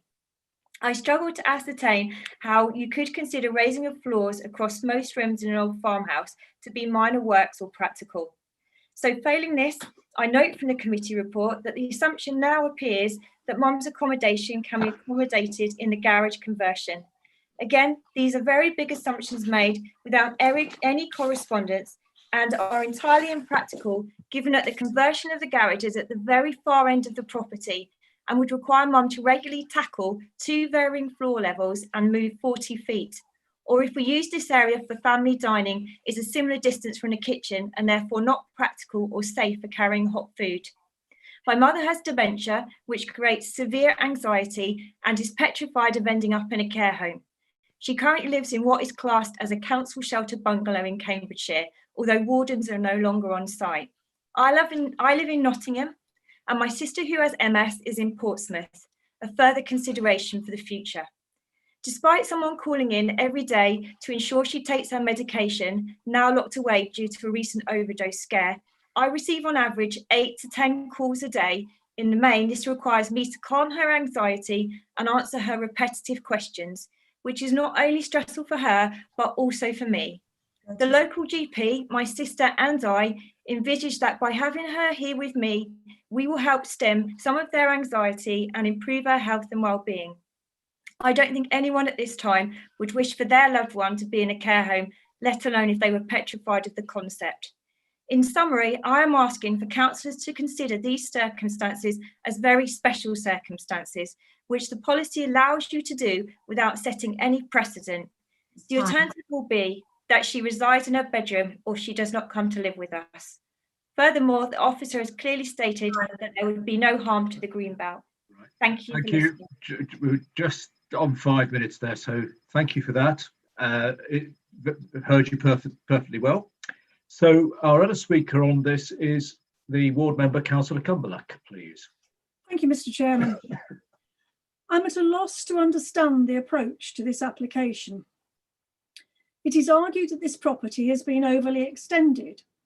The property was, we are led to believe, originally a small farm dwelling back in 1948, part of the Althorpe estate, with outbuildings around a central courtyard. However, an early application in 1983, which we can no longer access, refers to the conversion of a disused cowshed into a dwelling. Further confusion arises when looking at the related history, as much of it relates to Village Farm Cottage and not Walnut Tree Farmhouse. Very confusing. However, moving on, it appears in any event that as the property was no longer required for agricultural purposes, the outbuildings have been conserved rather than the dwelling extended and incorporated into a house to create an up-to-date property. An additional building or any additional building or extension has been by way of infill between outbuildings and to provide bedroom accommodation. There has been little or no increase in the original footprint of the buildings, and therefore no greater development and building impact on the green belt and open countryside. The application is for a small garden room cum conservatory, 5 metres by 4 metres, in the corner of the courtyard garden, not visible from the public realm, and therefore causing no harm to the green belt or open countryside. It would be built on the former brownfield courtyard. Officers acknowledged in the prior application, now the subject of appeal, that the extension would not be visible from the public realm and would not be overly dominant in relation to the property as it exists today. With regard to the dwelling's location in the green belt, paragraph 145 states the construction of a new building in the green belt is inappropriate. The exceptions to this include the extension or alteration of a building, provided it does not result in disproportionate additions over and above the size of the original building. In this case, dwelling plus outbuildings. It should therefore be assessed as to whether the current application, in conjunction with previous, again shall we say perceived extensions, leads to a disproportionate increase in size over and above the original dwelling. 5 metres by 4 metres can hardly be considered disproportionate or inappropriate. Paragraph 143 of the NPPF states that inappropriate development is by definition harmful to the green belt and should not be approved except in very special circumstances. There are special and extenuating circumstances in this application. The property was recently purchased with an elderly mother's needs in mind. It was ideal for providing semi-independent living on one level for a lady with dementia. The conservatory would provide a secure outside amenity space where she could view the garden without coming to harm or wandering off. I'm advised that there is nothing in policies which defines special circumstances. This therefore becomes a subjective value judgment made by officers. I contend that these are very special and humane circumstances, and that there is no physical harm or impact on the green belt and open countryside. There is in fact no reason why this extension should mean Nottingham gets any nearer to Derby. I understand that all applications are viewed on their own merits. However, it would seem inconsistent for this minor impact, an extension of 5 by 4 metres, to be refused, when only recently in 2019, a complete new build was approved immediately behind this property in an orchard. There seem to be some enormous anomalies in this recommendation around extensions, harm, special circumstances. The decision is in the end for the committee to make, but look at the humanitarian aspect and the degree, if any, of harm. Thank you, Mr. Chairman. Thank you, Councillor Cumberlack. So we heard from Ms. Kenny, who is the applicant, who basically points out that she doesn't think there is any, or there is negligible impact on the green belt, and we heard her family situation to explain her position regarding the very special circumstances that she feels apply to this application. Reference was made to a new build and neighbouring properties. Unfortunately, she's not been happy with the planning department, but I would suggest we look at the facts and the arguments that are before us at the moment in that respect. She explained as well the physical restrictions as to what can or can't be done in the property to try and make the alterations due to floor heights and ceiling heights or lack of. Councillor Cumberlack is supporting the applicant and says she's at a loss over the recommendation. She points out that this is a relatively small extension, 5 metres by 4 metres, and is in effect infilling within the curtilage of the property. There's also she referred to the national planning policy, and there is no specific definition of special circumstances. How do you define them? And she also feels that there's been a lot of anomalies in this application. So do you want to come back on any of those, please, Mr. Pegram? Just briefly on a couple of points, Chairman. Chairman, I would accept that we've not been inside the property. Clearly, we are in the middle of a pandemic, and one of the issues or one of the pieces of guidance I've given to my officers is, unless it's absolutely essential, not to enter properties. So that's if you like, an issue which explains why we haven't been in the property. However, Chairman, I think we have sought to understand the difficulties presented by the change in level. The applicant was provided with the opportunity, applicant and agent with the opportunity to provide additional information. That came in the form of the hand-drawn picture that I showed you from the applicant, and also the plan showing the ramps within the building. Chairman, it seems very callous. We have not been dismissive of the applicant's needs. Obviously, officers have to remain impartial, and we have to consider things based on planning policy and planning law. So if it may come across that we've been dismissive of the needs of the family, I do apologise, but it's explained perhaps by the fact that we are applying national and local planning policy. Councillor Cumberlack said there'd been no increase in the footprint of the building. If I can just go to one of the floor plans and explain the situation as I understand it, Chairman. This is based on looking at aerial photographs, plans, and our own records. My understanding is that the original dwelling, and when I say that, that's the building that stood on the site 1st of July 1948, is effectively in this area here. I do it loosely because it probably follows more that line. That piece is an extension. The range of outbuildings at the rear, the stables and the garage, was approved in 1999, and that was new build at that time. So it wasn't, as I understand it, reusing buildings that were there already. Councillor Cumberland also referred to the courtyard as a brownfield courtyard. If it was agricultural is excluded from the definition of brownfield. I think also in terms of this location, curtilage or residential dwelling wouldn't necessarily be brownfield. It doesn't really apply in this instance, Chairman. We are applying Greenbelt policy, and I'm aware that Councillor Cumberlack says she's at a loss to understand the approach. No one ever said Greenbelt policy was easy to understand. It is a very complex area of planning law, Chairman. Thank you. Yes, well, the whole world of planning is very complicated at times, is it not? We all find that. So, right, Councillor Mason, please. Oh, and then I've got Councillor Clark and then Councillor Thomas so far. Right, thank you.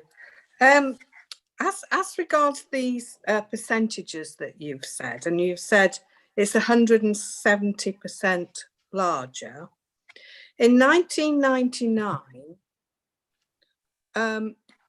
you said that was when it was last made bigger, correct? Was that right? Yes, yeah. Okay. So it was us that decided that it should be 170%. Is that correct? Correct, correct, yes. Yes, yeah.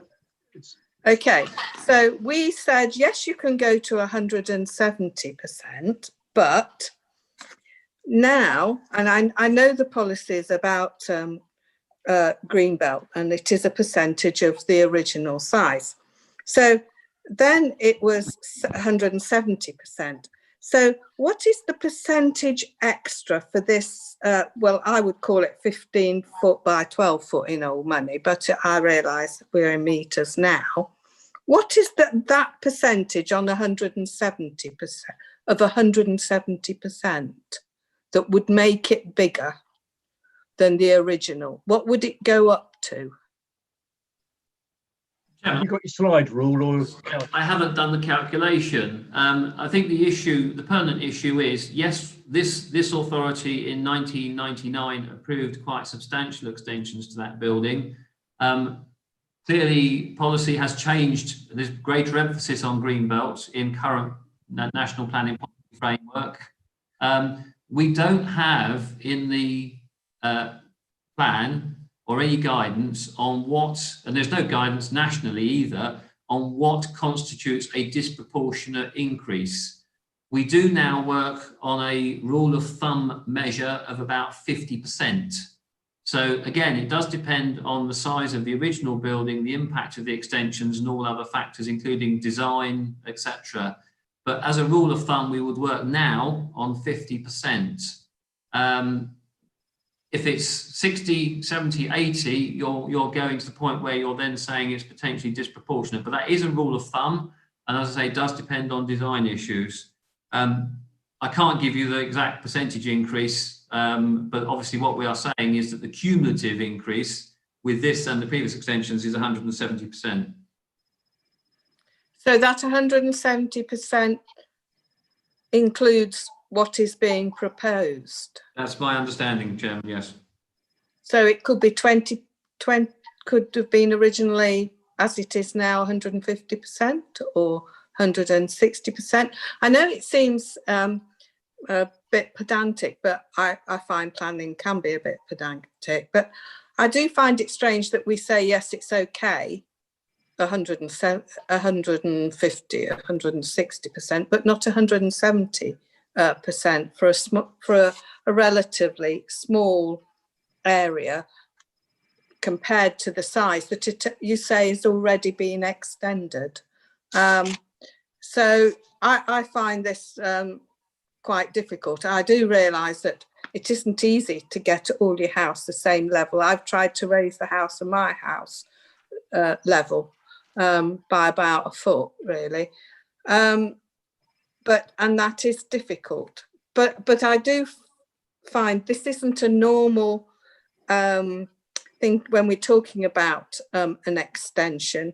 And the fact, I thought that when you said it was 170% or whatever, that this was years ago. This is only 20 years ago. In fact, it's the year I came on the council, and I remember one at Ed Walton that wanted a large extension, and it was actually allowed.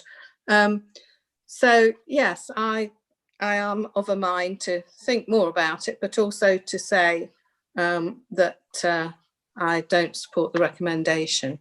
Thank you. I'll listen to what others have said. Yes, that's fine, and of course we have to consider the physical application as before us, but also keep in mind policies and that have changed and rules and guidance have changed over the years, and we have to work within the remit of that. Councillor Mason. Absolutely, and I do, but I'm afraid that from what I've heard of Mr. Pegram, there are no set numbers, guidelines or anything else to say that this cannot go another 10%, maybe 15%. I hear it is guidance, and I recognise that there are, but I don't call them rules and regulations, planning guidance. I can see Mr. Pegram. Yes, Mr. Pegram is desperate to come back on this, and we need to know him.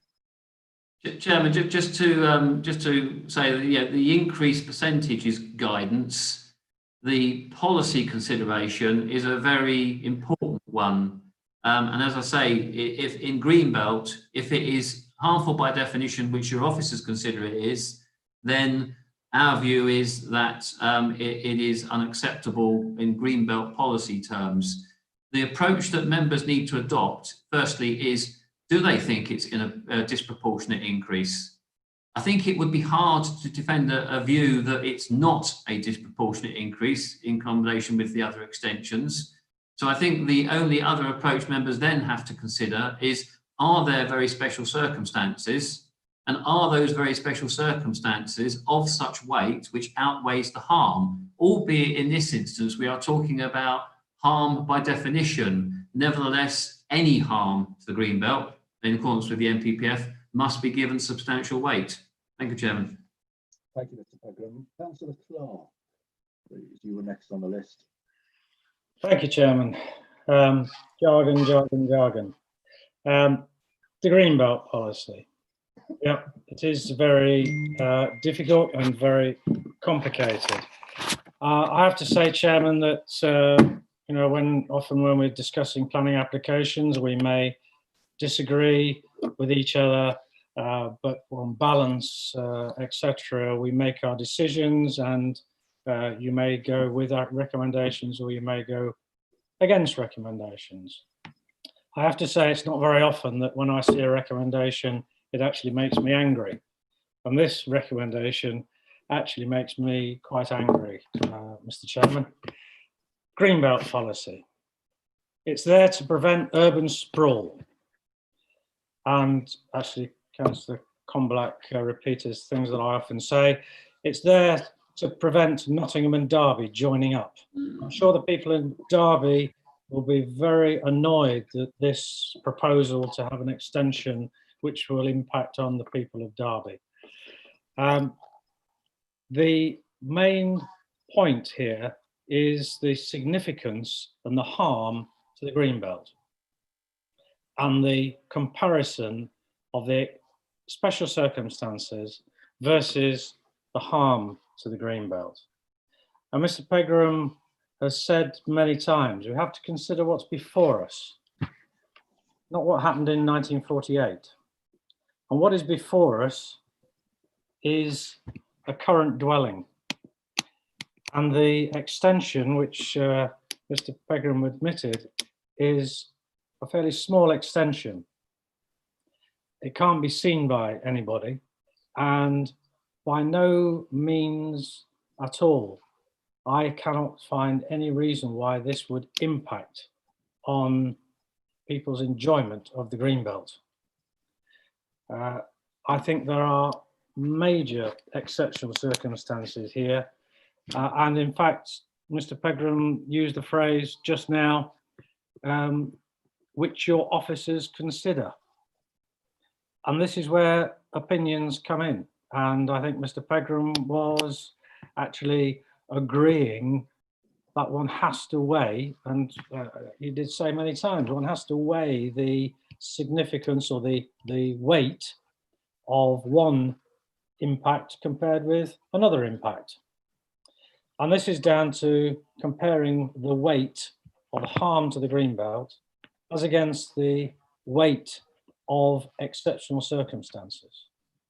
And I think the exceptional circumstances have been demonstrated very significantly, Chairman. And I think those exceptional circumstances are far more weighty and have much more significant weight than the harm to the Greenbelt.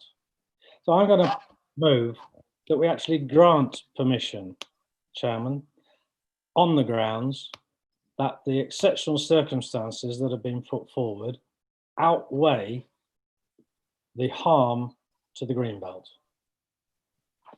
I really cannot see any reason. Oh, sorry, I've just realised I did want to mention something else. On page 75, paragraph 21.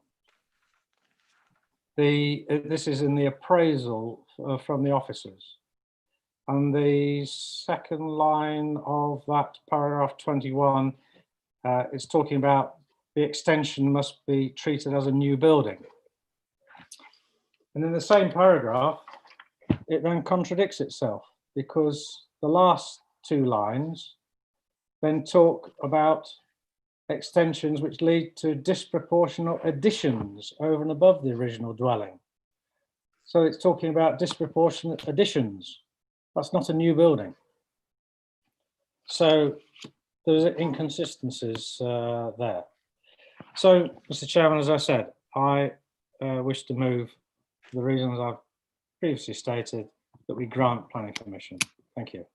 Right, thank you, Councillor Clark. Councillor Mason is waving frantically again. Well, it wasn't frantically, but well, I would like to second that recommendation. Thank you. Right, I've got a note of those. Now, I had got a few other speakers as well who had, in fairness, had asked to speak, and they're still indicating. So the next on the list was Councillor Thomas. Yes, I've got a few questions really for Mr. Pegram. One is, what's the difference between this application and the one that was submitted that was refused that's gone to appeal? Is there any new information between those two applications?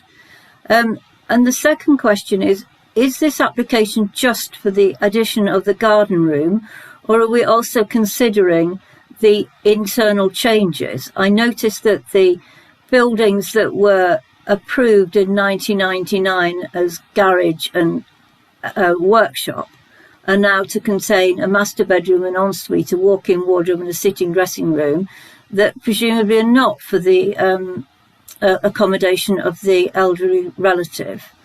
So I was just wondering if we're looking at the application in the whole and the increase in living accommodation, or are we just looking at the increase in the footprint? Thank you. Can you confirm that, please, Mr. Pegram? Yeah, certainly, Chairman. As far as I'm concerned, there is no change in the physical development that is currently the subject of the appeal.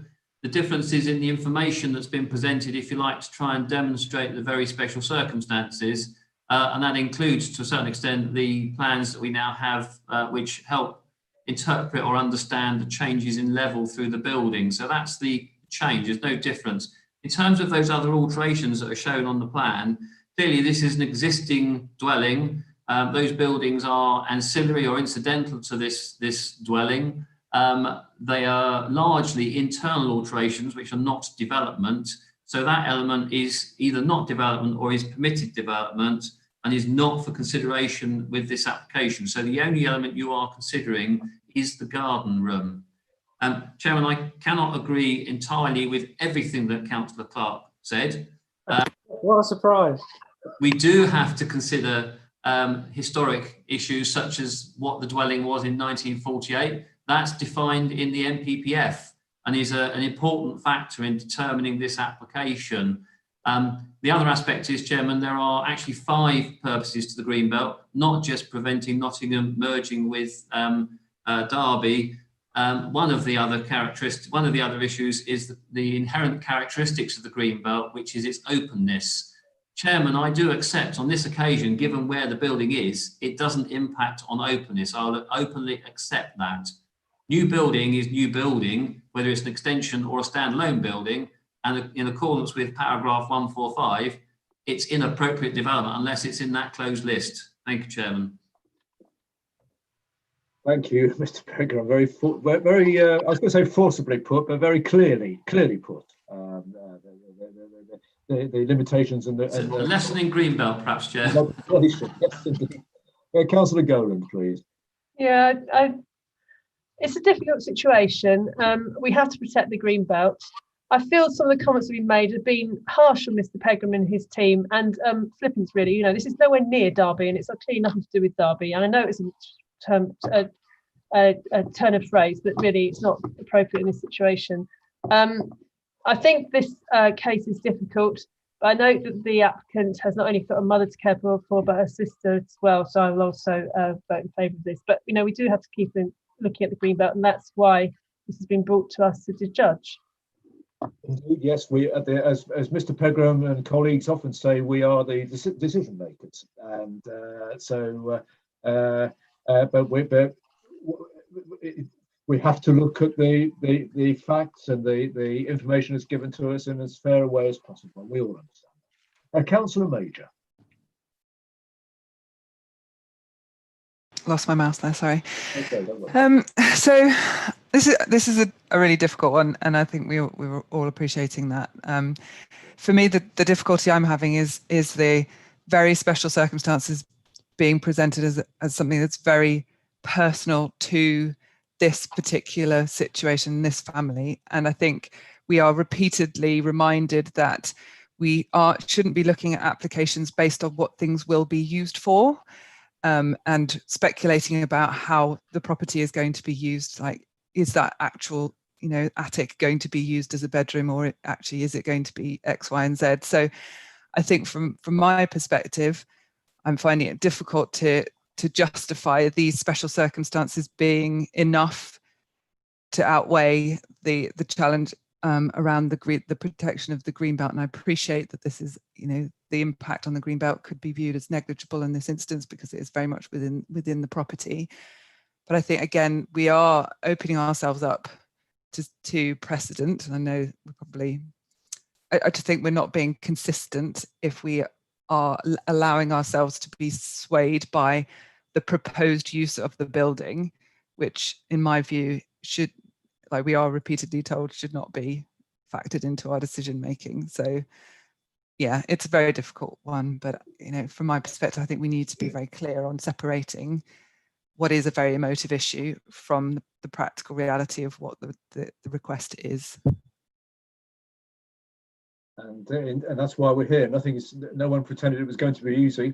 Councillor John Stockwood, Jay Stockwood, please, and then Councillor Thomas.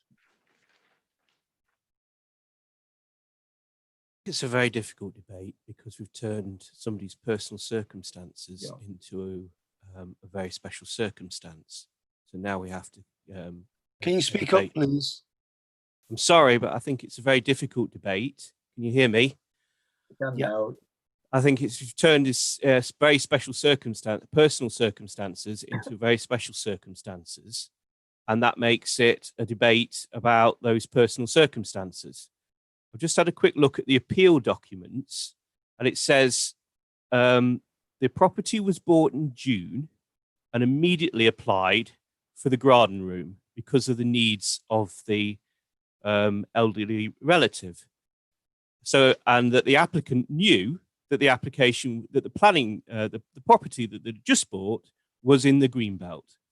So I struggle to see how somebody who is buying a very large property in a very expensive part of Rushcliffe, which Zoopla actually tells me went for over £600,000, saying that her main concern, the special circumstance that's considerable, is the elderly relatives, the ability to adapt for the elderly relative, but didn't think to plan for that when she bought the property 6 months ago.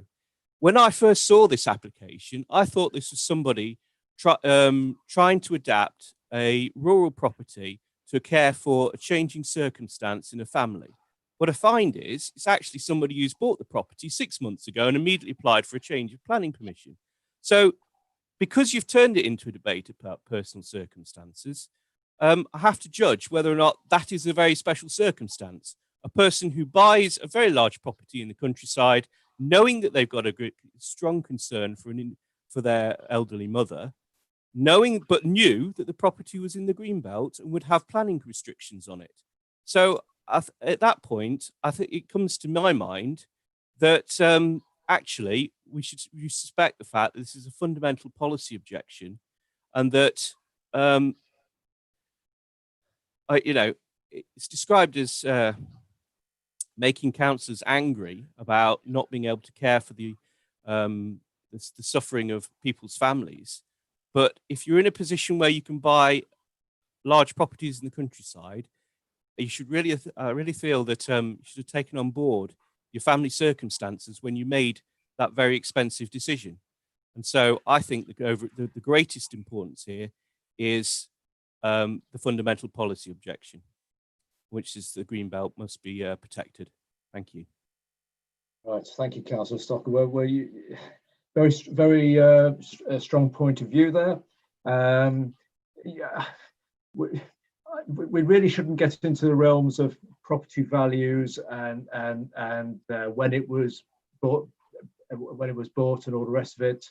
But I understand what you're saying, and the fact that you're putting a counter argument to the special circumstances argument the applicant has put. So, but we need to be very careful not to get into the things like property values and speculation and such like. But I hear what you said.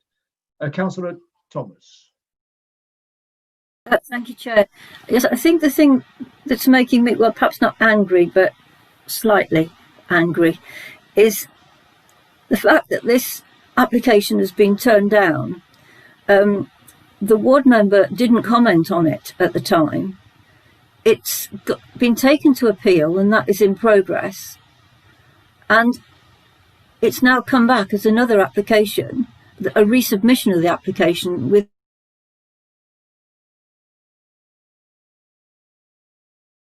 Oh dear. Is that me or is that Councillor Thomas? He's gone again. Shall we back? Frozen. Right. Something refused, that you just keep submitting it, keep resubmitting it, and is that something that's normal and permitted? I don't really understand why that is the case. Now, Councillor Thomas, we lost you again for a few moments then, but I think the gist of your question is the fact that because there is an application at appeal at the moment anyway, and so whatever happens tonight on this application, there is still an application going through the appeal process, and you want a clarification. Did I hear that correctly? Yes, but really the question is, can people keep submitting applications until they get the answer they like and the ward member change their mind every time? Because if that's the case, then I think it might be quite useful to know that, really. Ooh, a technical detail there, Mr. Pegram. Chairman, yeah, right. Where do I start? Well, just before, while you're thinking about starting, I've just realised we've just hit 10 o'clock and I have to formally ask members, are we happy to continue up until the very latest 10:30 should we need to do so? Just no one against that, is there? No, I just have to do it. It's a formal thing we have to do when we hit 10 o'clock. Thank you. Chairman, right, let's start with the basics. Planning is a statutory function. We have a duty to consider any application which is submitted to us. The applicant made an application which was refused. They've exercised their right of appeal.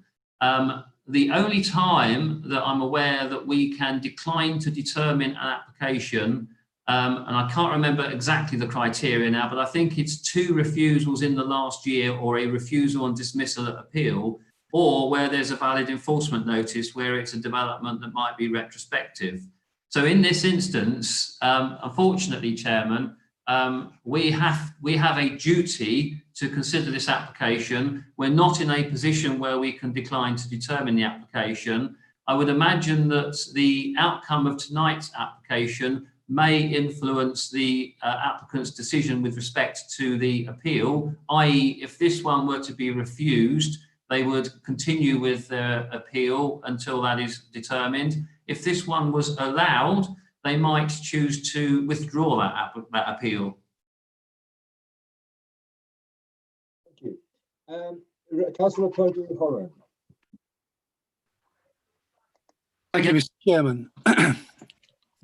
Can I just start by saying that I come to the defence of Mr. Pegram and his officers. And I say that genuinely because I think it's a credit to Rushcliffe Borough Council that we have officers who follow the policies set by councillors and come to us with a, as much as possible, an objective report and recommendation. And I think we should value that. That said, it is right then the process brings some difficult cases to a committee of effectively representatives of the public, and we have the power to decide whether there is a special circumstance on any particular case, and it's certainly no personal slight to our planning officers at all if we come to a different conclusion. But increasingly, I find myself that we have policies in various subjects that do provide us with difficulty. And I'll give you an example. At the moment in pensions, I'm on the pensions committee at County Hall, and just bear with me.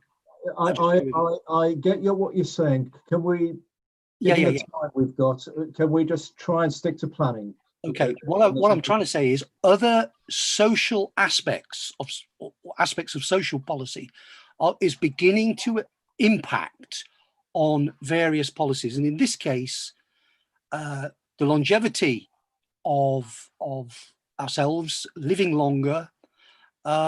It's for policies that have been in place for since 1974 in themselves are perhaps not entirely sufficient for our demands and society's needs today. And I fully accept the comments by Councillor Stockwood.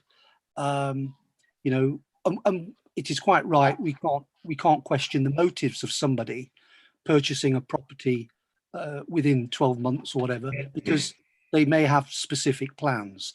And what I'm getting at, Mr. Chairman, is we have the opportunity this evening to decide to reject a particular application, or to decide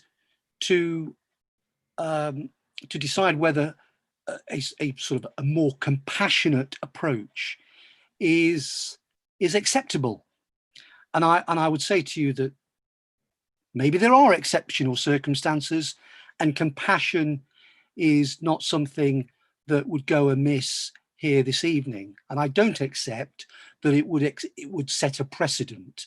I think we can ourselves decide this evening that the relatively small addition, as Councillor Mrs. Mason alluded to, is acceptable. And yes, there may be harm, and we accept there is harm in the green belt.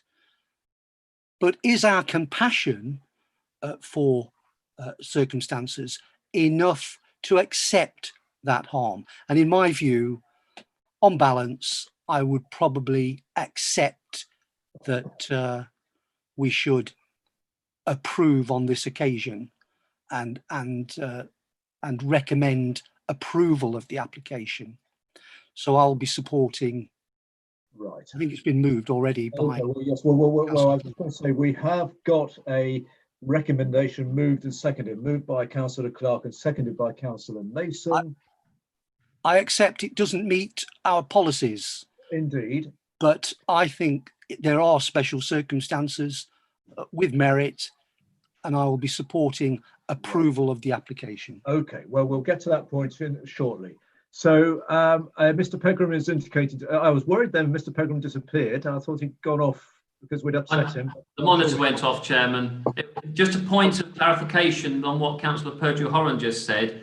If members believe there are very special circumstances which outweigh the harm to the Greenbelt, it's not then contrary to the policy.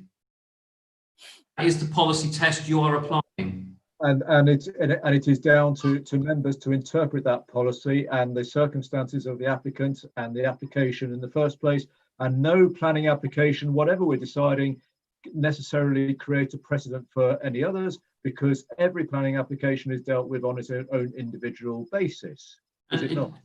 Yes, Chairman. And in terms of case law, it appears that there are mixed views on when personal circumstances can or cannot be a material planning consideration. So in certain circumstances, you are able to give weight to personal circumstances, as I understand. Okay. Thank you. Right, we've had, Councillor Mrs. Stockwood. Thank you, Mr. Chairman. I'll agree with everybody else in that this is an exceptionally difficult one.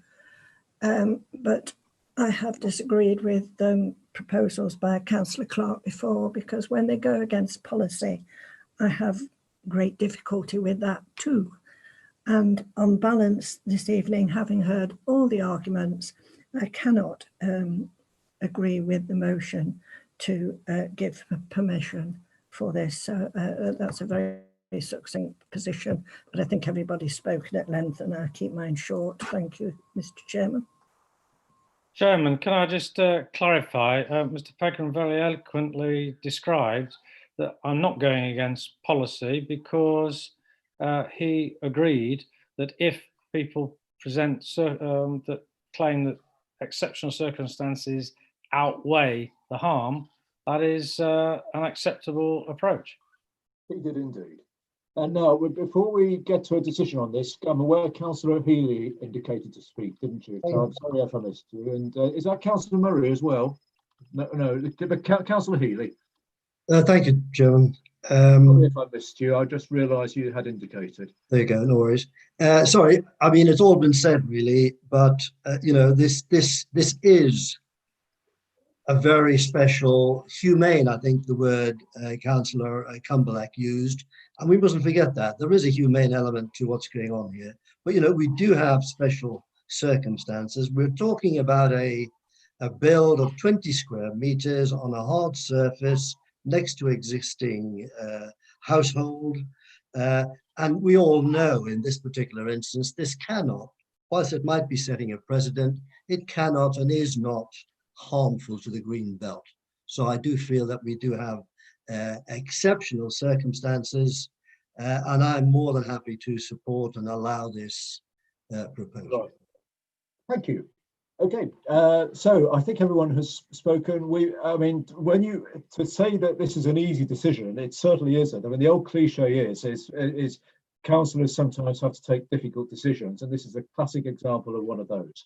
And on the face of it, when you look at the application, you think anyone reading this, oh, this is a very easy thing to debate. We have spent more time on this, and quite rightly so. We have spent more time on this application than we have often spent on applications for dozens of houses being built.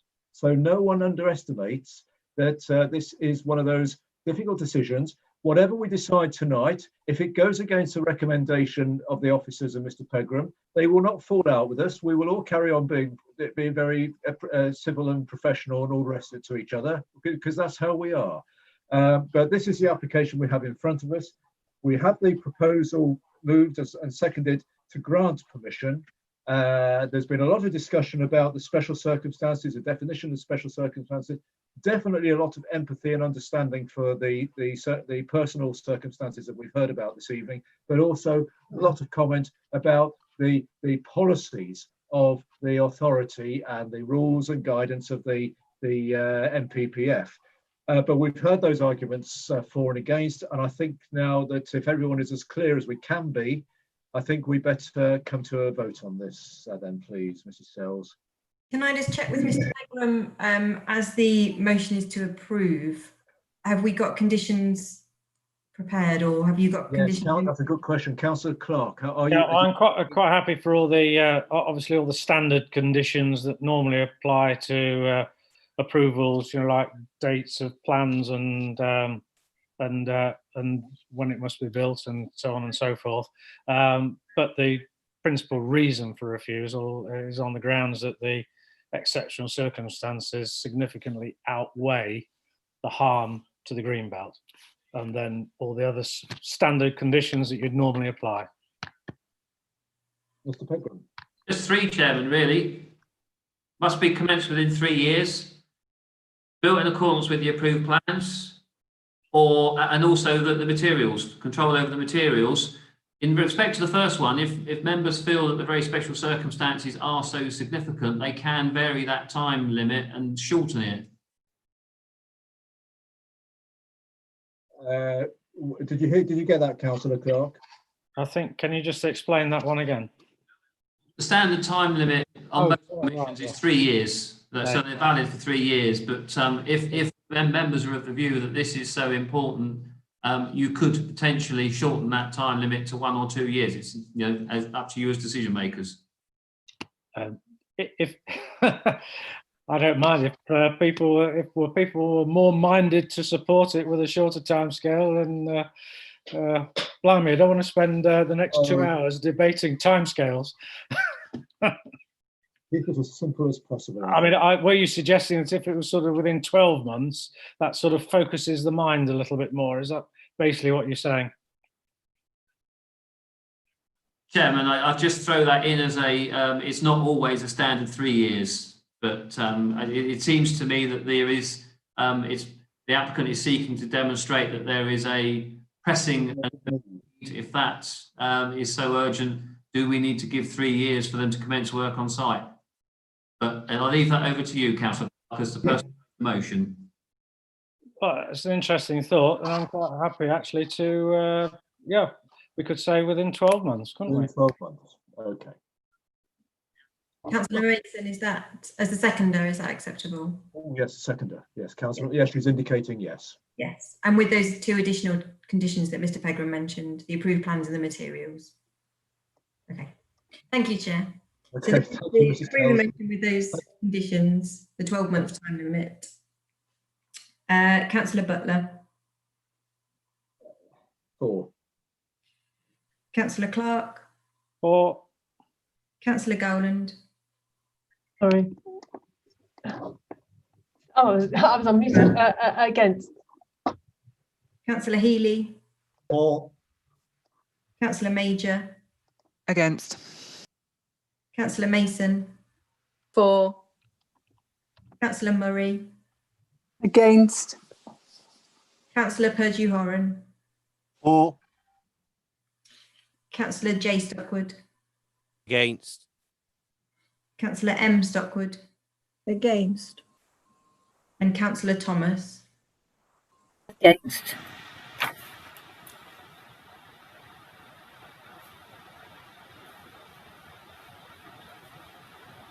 That's 5 for, 6 against, so the motion falls. Right. Okay. So that means that motion has not succeeded. So we now need to go back to the substantive original recommendation.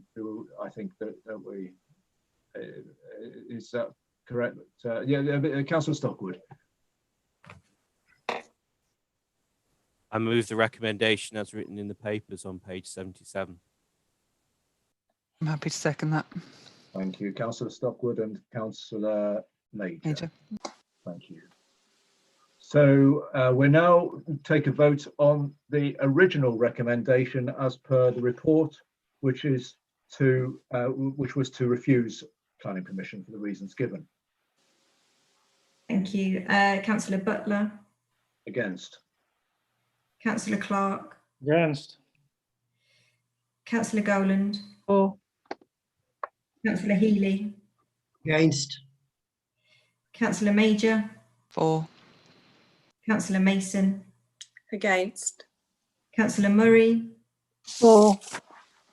Councillor Perdue-Horan. Against. Councillor J. Stockwood. For. Councillor M. Stockwood. For. And Councillor Thomas. Sorry, is that for, Councillor Thomas? You're on mute. No, can't hear you. I must have just switched it off. 4. 6 for, 6 for, and 5 against, so the motion carries. Right, thank you. So that is the motion as per the original recommendation to not grant permission for this application. I don't think anyone can deny that we've looked at this very, very seriously and very carefully, and I realise it took a long time, but it was a very difficult decision to take. And I hope that all involved realise that we're taking it very seriously indeed. Right, so that's the. So thank you everybody for and our visitors as well for their contributions on that item. That's the final application for tonight. We don't have any appeals to discuss, so we'll come towards the end of the meeting. Thank you for your patience and forbearance, especially with my internet connection earlier on. It seemed to settle down eventually. And thank you for your participation. This is the final meeting before Christmas, the final planning meeting before Christmas. So I know there's still a couple of weeks to go, but happy Christmas, everybody, and good luck for next year. And boy, what a year we've had this year in so many ways. And thank you for over the last 12 months as well for your input on what is really a very important committee. I know sometimes we agree on things, sometimes we don't, but we remain friends. And we'll hopefully look forward to the next planning meeting in January. Okay, so I was going to say have a safe trip home, but I shouldn't say that. But stay safe, and we'll see each other soon. Okay, Thanks, everyone. Thank you, Chairman. Merry Christmas. It's 10 as well for the record.